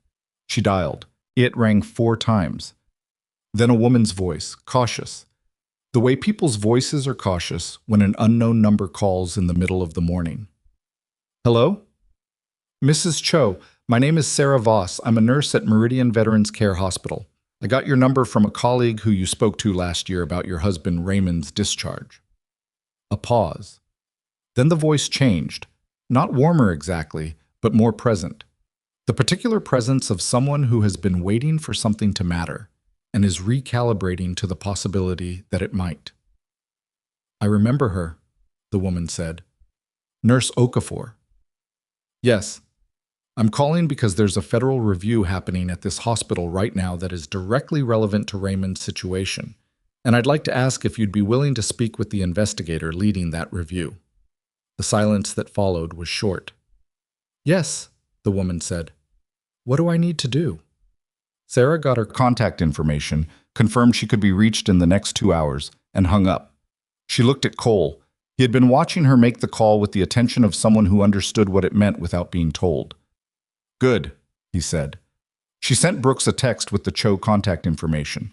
At 10:22, with 19 minutes left before the discharge order window, the door to 511 opened without a knock. It was not Brooks.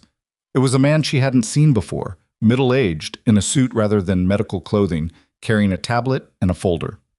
Behind him was a woman in scrubs she recognized as one of the patient transport nurses from the first floor.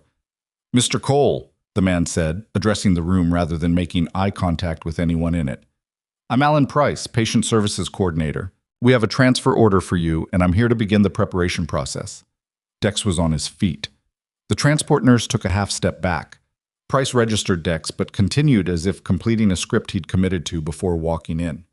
"The transfer is to Clearfield Recovery and Residential, which is an approved VA-contracted facility.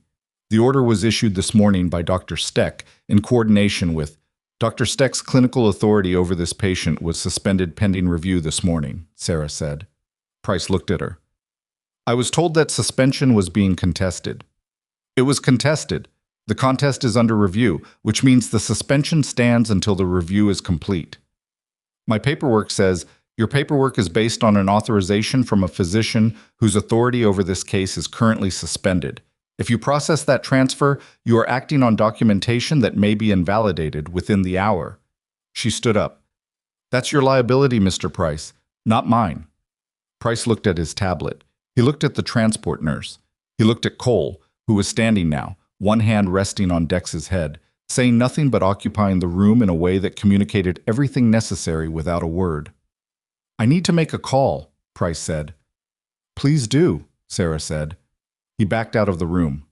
The transport nurse followed. The door closed. Cole looked at her. How long does that buy us? He said. Enough. She checked her phone. A message from Brooks, third floor. Found what we needed. Forsyth has been notified. Discharge order being suspended now.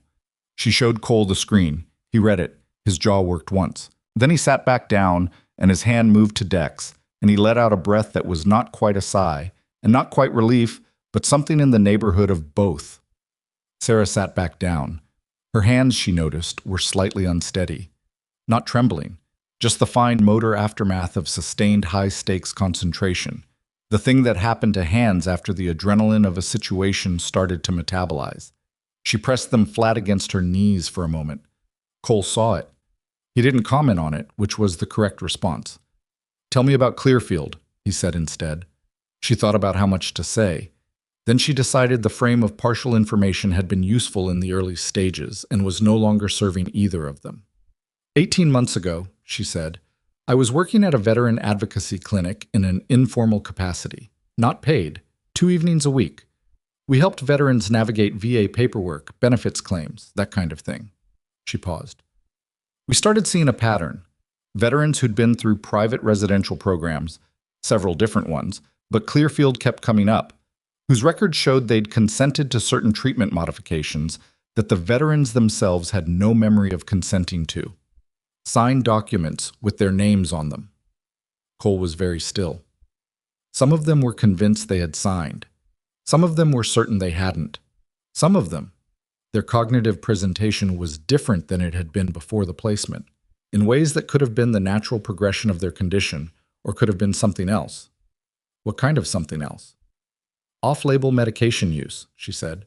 The kind that doesn't show up in standard discharge summaries unless you know what to look for. The kind that makes people more compliant and significantly less able to accurately recall what happened to them during a residential stay. Cole's expression had gone through something she couldn't quite describe. Not shock. He was past the age and the experience for things to present as clean shock. Something more like the specific recognition of a person who has suspected something dark and is receiving confirmation of exactly how dark.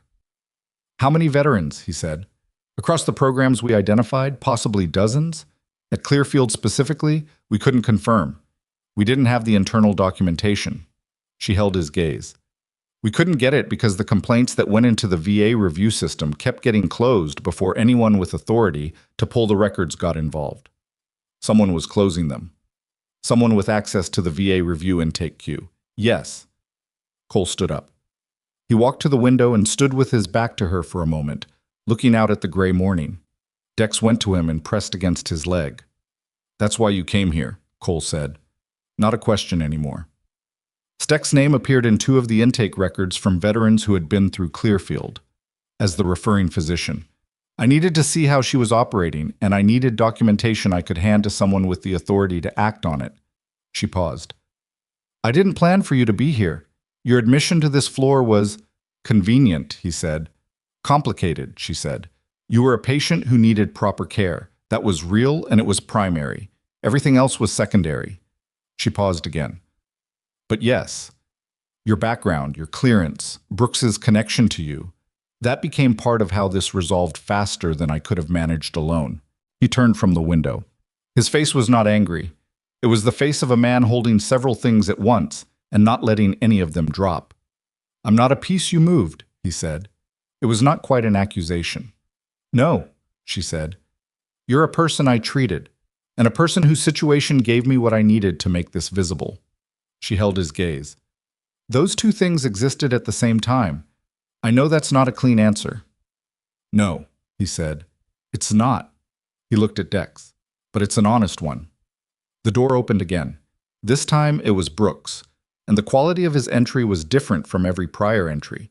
There was something resolved in it, the specific forward motion of a person who has moved from the gathering phase of a situation to the action phase. He came in and looked at Cole first. You're not being transferred anywhere. I know. Then he looked at Sera. Third floor. Hospital administrator, a man named Douglas Reith. He's been co-signing Clearfield transfer authorizations for 3 years. VA contracting payments to Clearfield have generated approximately $400,000 in institutional revenue during that period. Routed through a consulting arrangement that connects back to a company Reith has a financial interest in. Sera absorbed it. The shape of it was exactly what she'd suspected, and the specifics were worse, the way specific things were always worse than their outlines. Where is Reith now? She said. In his office with 2 federal investigators and his personal attorney, who arrived very quickly, which tells me he had her on standby. Brooks paused. Steck is in Forsyth's office. She's not under arrest. She's under voluntary interview, which means she came willingly, but I don't expect that to last long once her attorney gets here. Does she know about Reith? She knows something is happening on the 3rd floor. She doesn't know what we've found yet. He looked at both of them. The VA complaints queue, the one where the Clearfield complaints were getting closed. There was a name attached to the closures, an administrative coordinator who has been with the VA regional office for 6 years. Connected to Reith? Connected to Steck, he said. Her brother-in-law. The room was quiet. The thing about a financial structure built on the exploitation of vulnerable people, Sera had come to understand over 18 months of looking at this from the outside, was that it never looked dramatic from the inside. It looked like paperwork. It looked like transfer authorizations and consulting arrangements and administrative queue management. It looked like the ordinary machinery of institutional systems until you followed the paperwork all the way to the people it had been written around, and then it looked like what it was. The Cho file, she said. Priya got it out before the access suspension. It's been photographed and logged as evidence. The annotation in the margin is consistent with 2 other files my team photographed this morning. Same handwriting, same initialing pattern, same claim of family contact that the families deny. He paused. It's enough. Sera sat with that for a moment. It's enough. 18 months of working from the outside of something she could see the shape of but not the interior. 71 days on a floor that had been making her skin crawl in a way she could document but not yet prove. One night of holding a situation together with the specific tension of someone who knows that the window is narrow and the margin for error is not wide. It's enough. She didn't let herself feel it yet. There was still too much in motion. What happens now? She asked. Reith will be removed from his position by end of day pending investigation. Steck's medical license has been flagged for emergency review. The state medical board has been notified. Brooks looked at Cole. Your case has been formally transferred to the VA specialized trauma program I work with directly. It's not this hospital. It's a dedicated facility with people who know what they're doing. And Dex? Goes with you. That's non-negotiable, and I've made it formally non-negotiable in writing. Cole nodded once. Something in his face had settled, not into happiness, because the situation didn't support happiness yet, but into something more like the specific relief of a person who has been fighting terrain for so long that level ground registers as almost foreign. Priya, Sera said. She'll need to give a formal statement about the Cho file access. I've already spoken to Forsyth about ensuring there are no repercussions against her. Forsyth agreed? Forsyth, Brooks said carefully, is currently processing the information that her hospital has been used as a patient funnel for an exploitative residential facility for 3 years. And she is doing so in the specific way of someone who is deciding very quickly whether she is a person who stood by and let it happen, or a person who is going to spend the next year making it right. He paused. I think she's going to land on the second option, but I want independent documentation of the agreement before I trust it. I can get that. I know you can. The morning had gone past 10:30. The Ward 7 hallway, visible through the door that Brooks had left partially open when he came in, was quieter than it should have been. which meant the floor staff had picked up on the atmospheric shift of something significant happening and were giving it room. Priya was at the nurse's station. Dell was with her. They were both pretending to do paperwork. "I need to check on 503 and 507, Sera said. "The discharge orders on those rooms have been suspended as well," Brooks said. "I know. I still need to check on them." He nodded. She stood. She picked up her clipboard. She was at the door when Cole's voice came behind her, quieter than it had been all morning. "Voss?" She turned. He was standing with Dex beside him, and the morning light from the half-open blinds was coming across the room in the specific way it came at this hour, and he looked, not okay, nothing so simple as okay, but like a person who was standing on ground that was no longer actively shifting. "The program Brooks mentioned," he said, "the trauma facility." "Yes." "Will it—" He stopped. "Will the people there know what they're doing?" It was not a simple question. It sounded like a practical question about institutional competence, and it was that, but underneath that it was the question of a person who had been damaged by systems that were supposed to help and who needed to know whether trust was worth attempting again. "I've heard good things," she said, "but I don't know them. What I know is that Brooks is sending you there himself, and I know what Brooks does with things he cares about." Cole thought about that. "Yeah," he said. "Okay." She went out to the hall. At 11:15, while she was checking on the woman in 507, sitting beside her in the way she always did, not talking, letting the quiet be what it was, her hospital phone buzzed. A message from an internal line she didn't recognize. She looked at it. "This is Douglas Reith. I know who you are, and I know what you've been doing. Before this goes further, you should know that there are aspects of this situation that you do not have the full picture on. Aspects that involve you. I'd like the opportunity to speak with you privately before the federal investigators proceed." She read it twice. Then she looked up at the woman in 507, who had turned her head slightly in the way she did when something in the room's atmosphere shifted. "It's all right," Sera said, quietly, the way she always said it. She typed back a single response to Reith. "Speak to the investigators." She sent it and put the phone away. But the message sat in her mind with a weight she couldn't set down, because Douglas Reith was a man who had just watched his financial arrangement collapse in real time and had called his attorney before the investigators had finished making their case. And men in that position did not send messages like that one unless they had something specific to use. Aspects that involve you. She didn't know what that meant. She thought she'd understood the shape of this situation clearly. She'd been building toward this for 18 months, and she'd believed she knew what the territory contained. But Reith had said there were aspects she didn't have the full picture on, and the specific phrasing of it, not "you're wrong" or "you don't understand, but you don't have the full picture," was the phrasing of someone who possessed a piece of information that intersected with something in her own story. She sat in room 507 with the ward quiet around her and the morning moving past 11:30, and she thought about every thread she'd pulled on for the last 18 months. And she tried to identify which one Douglas Reith could possibly be holding the other end of. She couldn't find it. That was the problem. She couldn't find it, which meant it was something she hadn't seen yet, which meant that the situation she'd believed she understood was still larger than she'd mapped it. Her phone buzzed again. Not Reith this time. "Brooks. Come to the administrative conference room. Reith's attorney just produced a document. You need to see it." She walked to the administrative conference room on the second floor and opened the door without knocking, because Brooks's message had carried a quality of urgency that made courtesy feel like a waste of 4 seconds. The room was more crowded than she expected. Brooks stood at the far end of the conference table. His 2 officers flanked him. Garrett Hollis, the hospital legal counsel, sat to the left with his legal pad open and his pen down in the specific posture of someone who has stopped taking notes because the situation has outrun the usefulness of notes.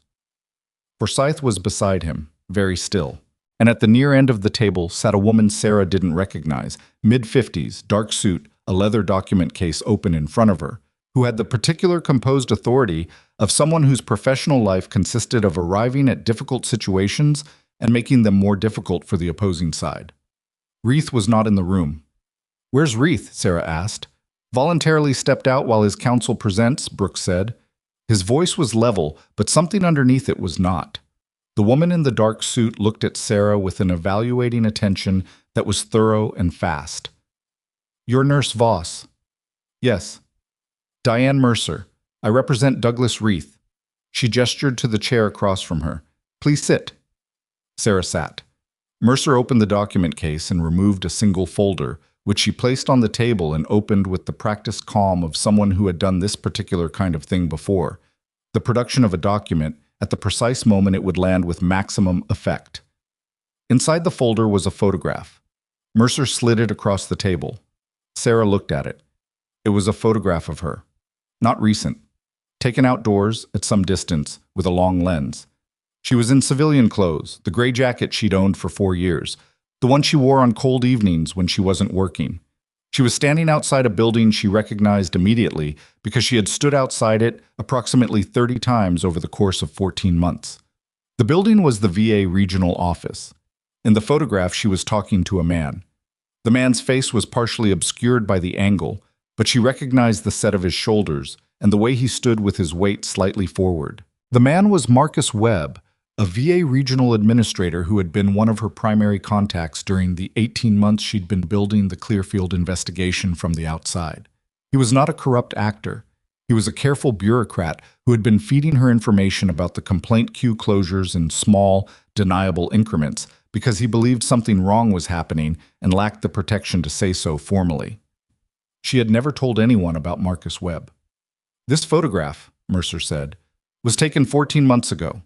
It's one of 11 photographs documenting meetings between you and Marcus Webb, a VA regional administrator currently under separate federal investigation for unauthorized disclosure of confidential administrative records. The room was very quiet.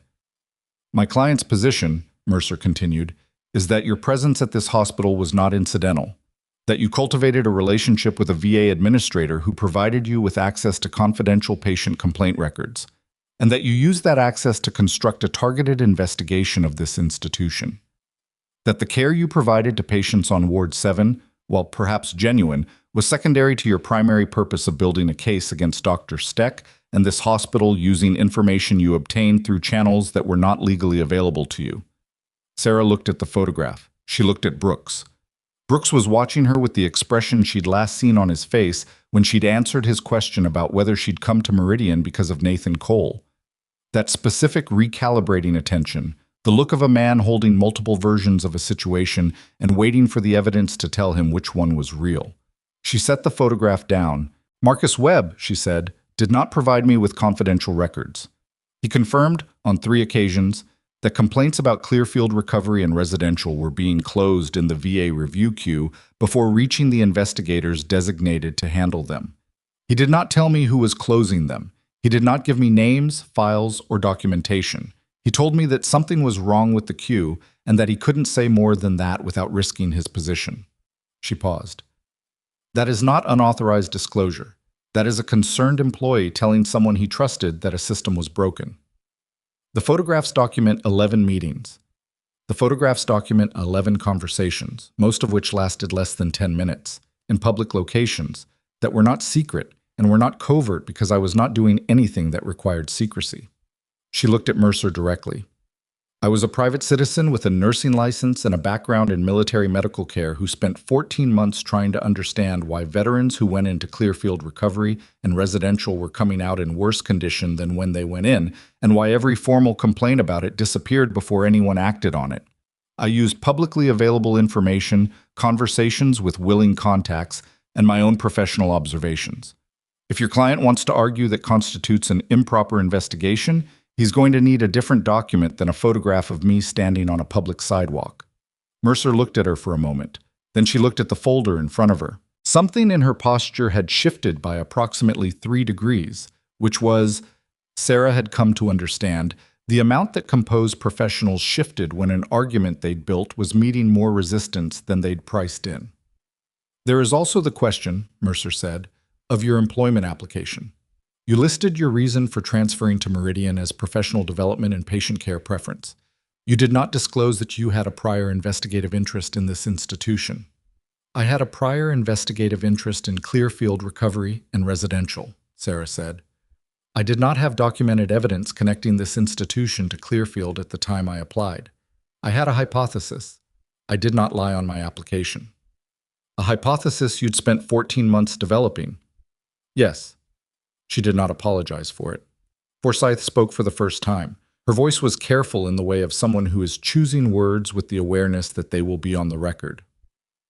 Nurse Voss, are you telling us that you came to this hospital specifically to investigate a connection you suspected between Dr. Steck and Clearfield? I came to this hospital to do my job on Ward 7, Sera said. I also came because Ward 7's discharge patterns were statistically anomalous, and because Steck's name had appeared in records I'd reviewed. Both things were true at the same time. I did not compromise my patient care in service of the investigation. I did not use patient information to build the case. Everything I brought to Colonel Brooks came from my direct observations of institutional behavior, not from patient records. She paused. The Cho file was accessed by Nurse Okafor in her normal professional capacity. The conversation I overheard from Cole about Steck's phone call was unsolicited information that came to me through normal patient contact. The financial documentation about Reith and Clearfield was discovered by Brooks's team through authorized federal record review. She looked at Mercer. If your client wants to argue that the investigation is tainted, he needs to show that any of the evidence was improperly obtained. The photograph of me talking to a VA employee on a public sidewalk doesn't do that. The room held still. Brooks set both hands flat on the conference table. Ms. Mercer, your client triggered an emergency discharge order this morning on a patient whose case was under federal review and designated a facility connected to his financial interest as the transfer destination. That's obstruction. The photograph you've produced doesn't change what we found on the third floor, and it doesn't change what's in those Ward 7 patient files. He paused. I'd suggest your client's best available position at this point is cooperation, not deflection. Mercer closed the folder. She looked at Hollis. She looked at Forsyth. She looked at the document case in front of her with the expression of a person conducting a rapid private calculation. I'll need to consult with my client, she said. You have 30 minutes, Brooks said.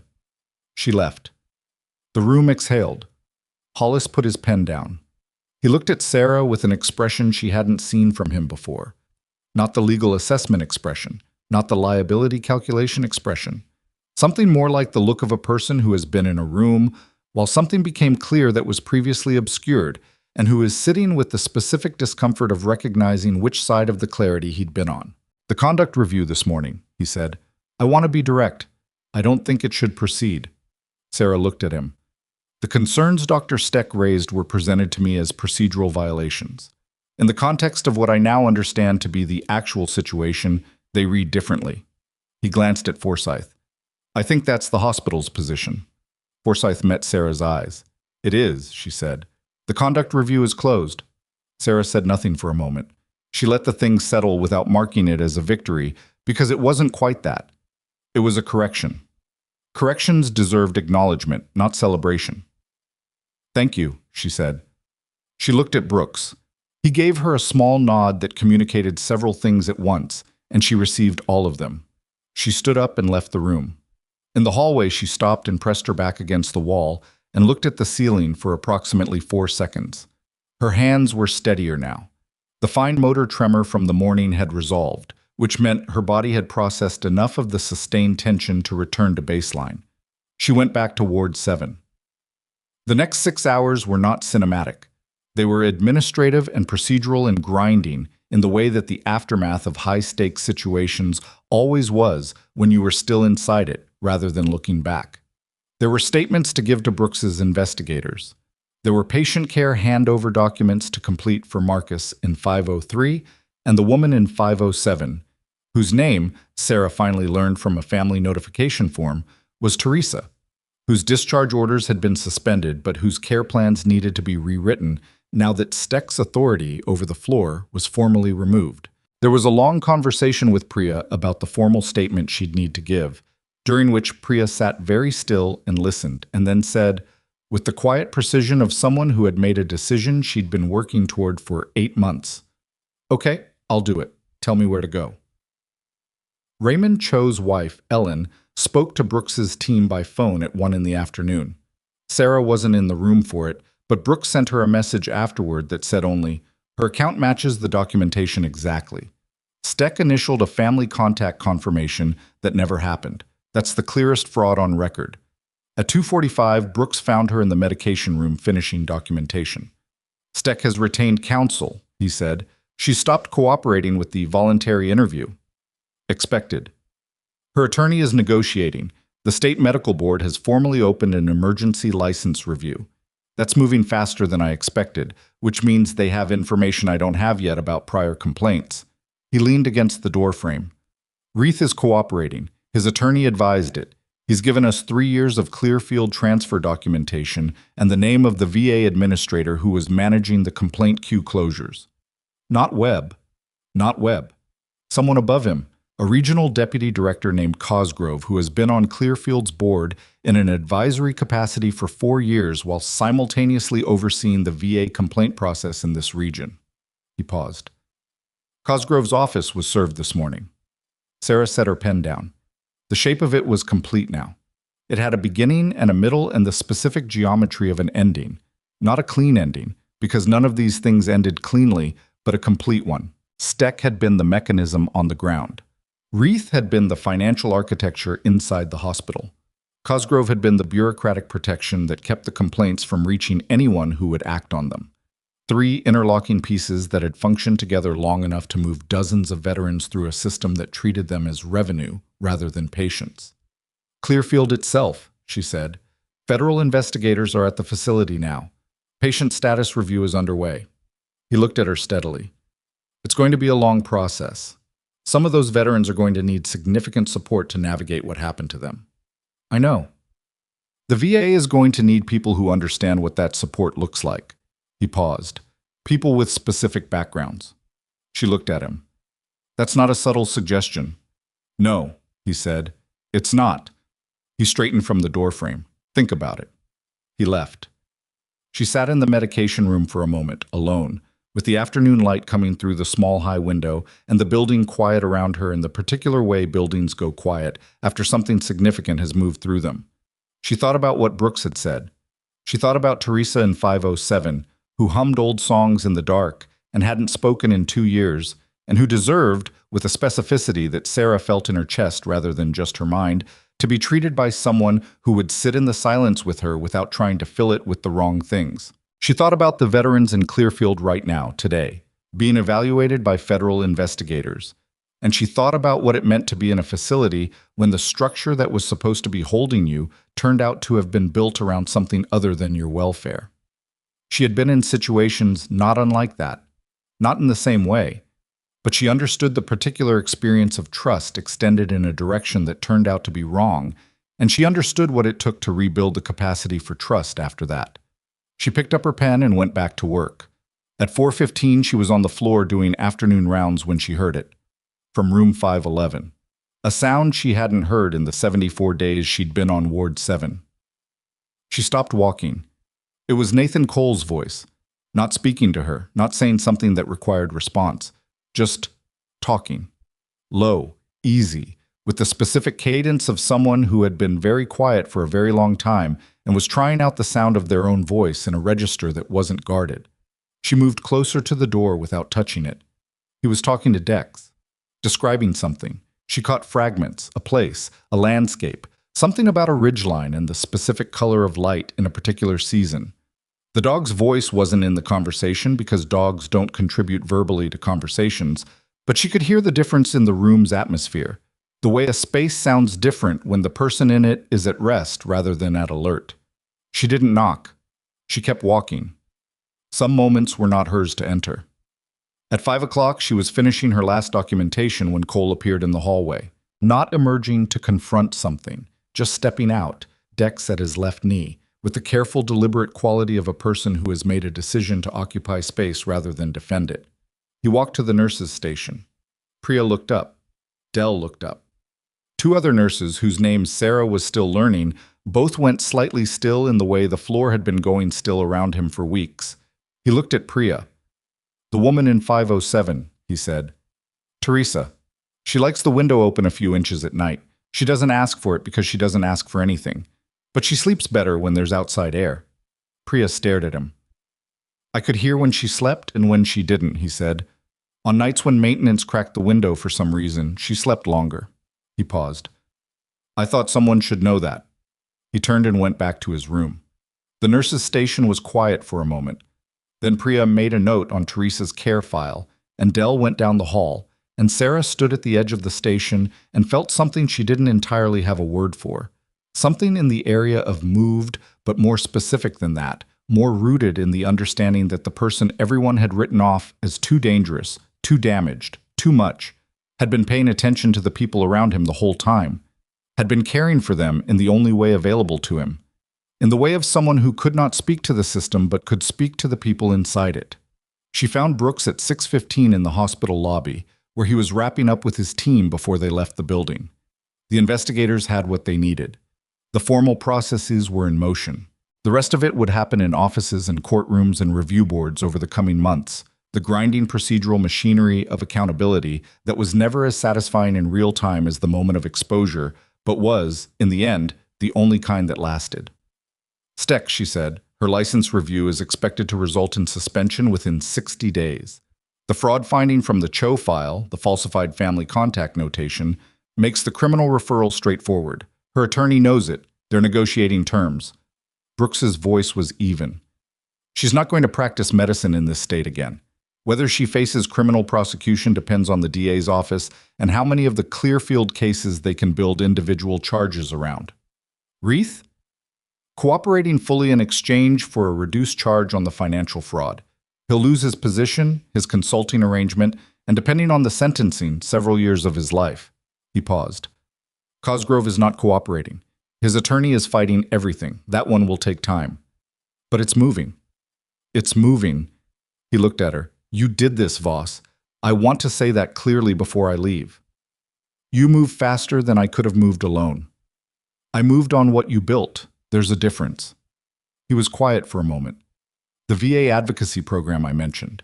It's real, and it's funded, and it needs someone who can bridge the gap between what veterans experience and what the system understands about what they experience.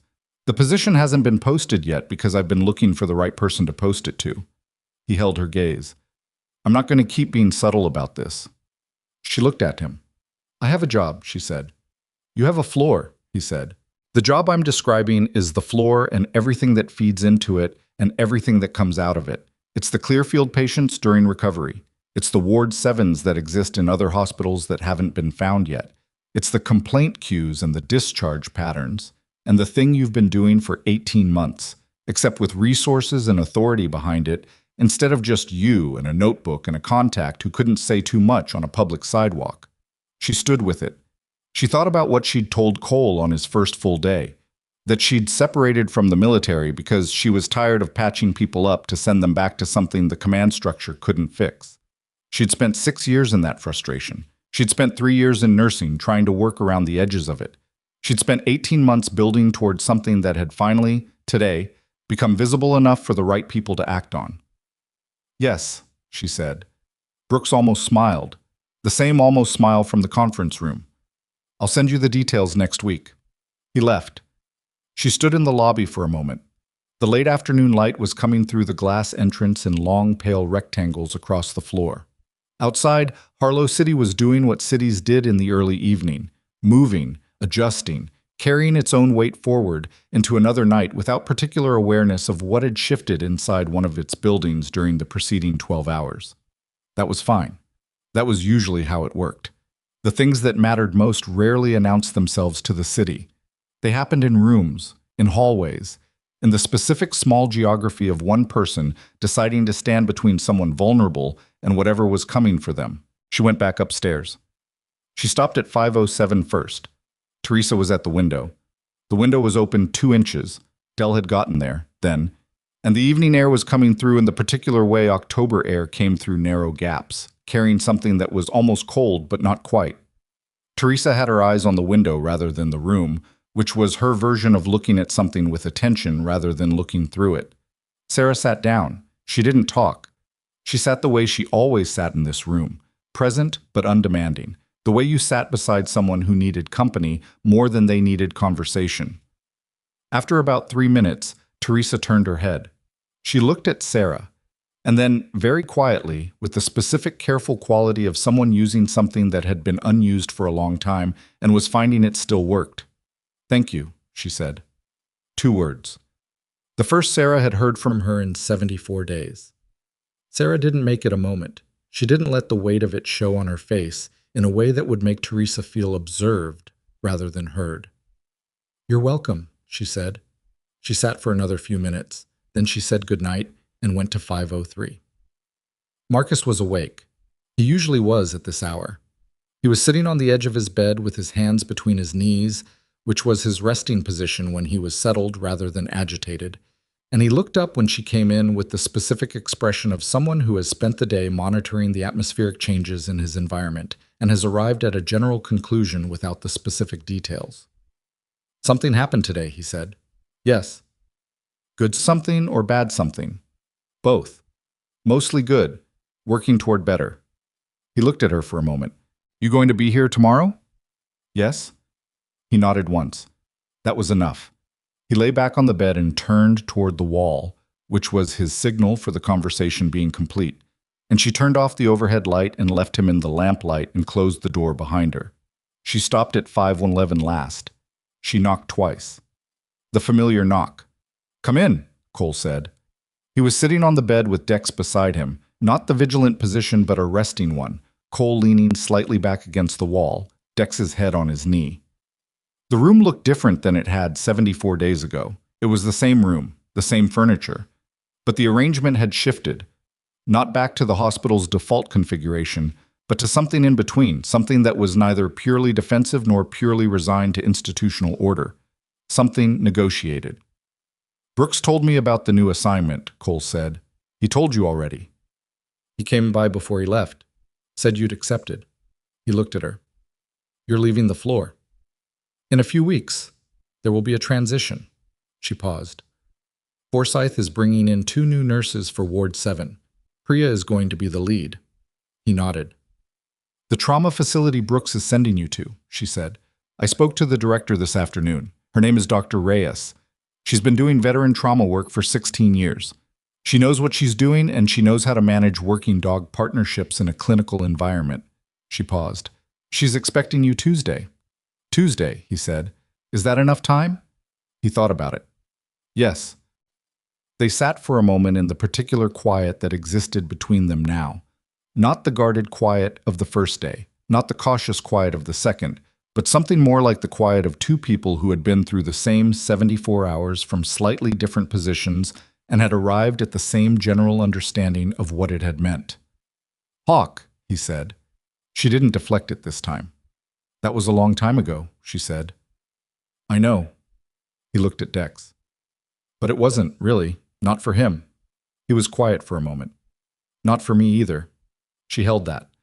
The specific truth of it, that time in chronological terms and time in the terms of what a person carried were not the same measurement, and that some things that happened years ago were still happening, in the ongoing sense, in the cells and the reflexes and the part of the mind that ran on a different clock than the calendar. "You're going to be all right," she said. Not as reassurance, she was past the point of offering him things designed to manage his reaction, as a statement of what she actually believed. He met her eyes. "I know," he said, and it was not bravado. It was the specific, grounded, effortful knowledge of a person who has survived enough to understand that survival is not passive, that it is a continuous practice of choosing, each day, to remain present in a world that has given you reasons to check out, and that this choosing was possible, was worth doing, was the thing that the people around him had been fighting to protect his ability to do. "Dex is going to love it," she said. He looked down at the dog. Dex's tail moved once, slow and certain.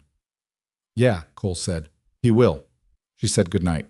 In the hallway, she stood for a moment outside the closed door of 511, and she heard it again. The low, easy cadence of Cole's voice talking to Dex. The sound of someone who had stopped bracing. She walked to the nurse's station. She wrote up her final notes for the shift. She handed off to the night nurse.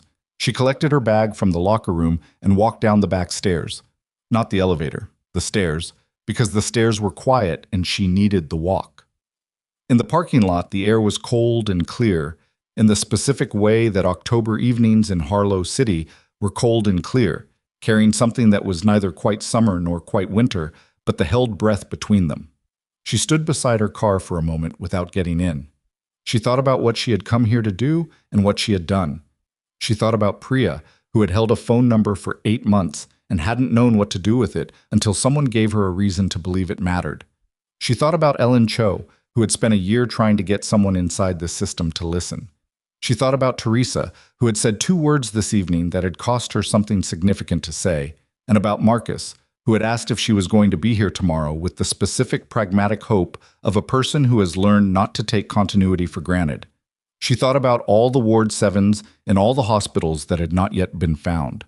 All the floors where someone like Steck was running a similar calculation. Difficult patient, high cost, low return, transfer. And all the veterans sitting in rooms where the person who was supposed to be their advocate had decided they were a liability instead. She thought about what it meant that one person, operating without authority or resources or institutional protection, paying attention over a long sustained period of time, had been able to pull a thread far enough to unravel something that had been in place for 3 years and had hurt dozens of people. One person who had decided that what they knew was worth acting on, even before they could prove it, even before anyone was going to back them up, even when the only thing between that decision and the much easier decision to do nothing was the specific, stubborn conviction that the people being hurt deserved someone to be inconvenienced on their behalf. That was not a small thing. It was not a comfortable thing. It required, as most worthwhile things did, the willingness to be in the wrong place at the wrong time in the wrong position, and to stay there anyway because staying was what the moment required. She got in her car. She sat for a moment with her hands on the wheel and the parking lot lights coming through the windshield in pale rectangles across the dashboard. Then she started the engine and drove. Not away from anything. Toward the next thing, which was waiting, the way the next thing always waited, for whoever was willing to show up for it.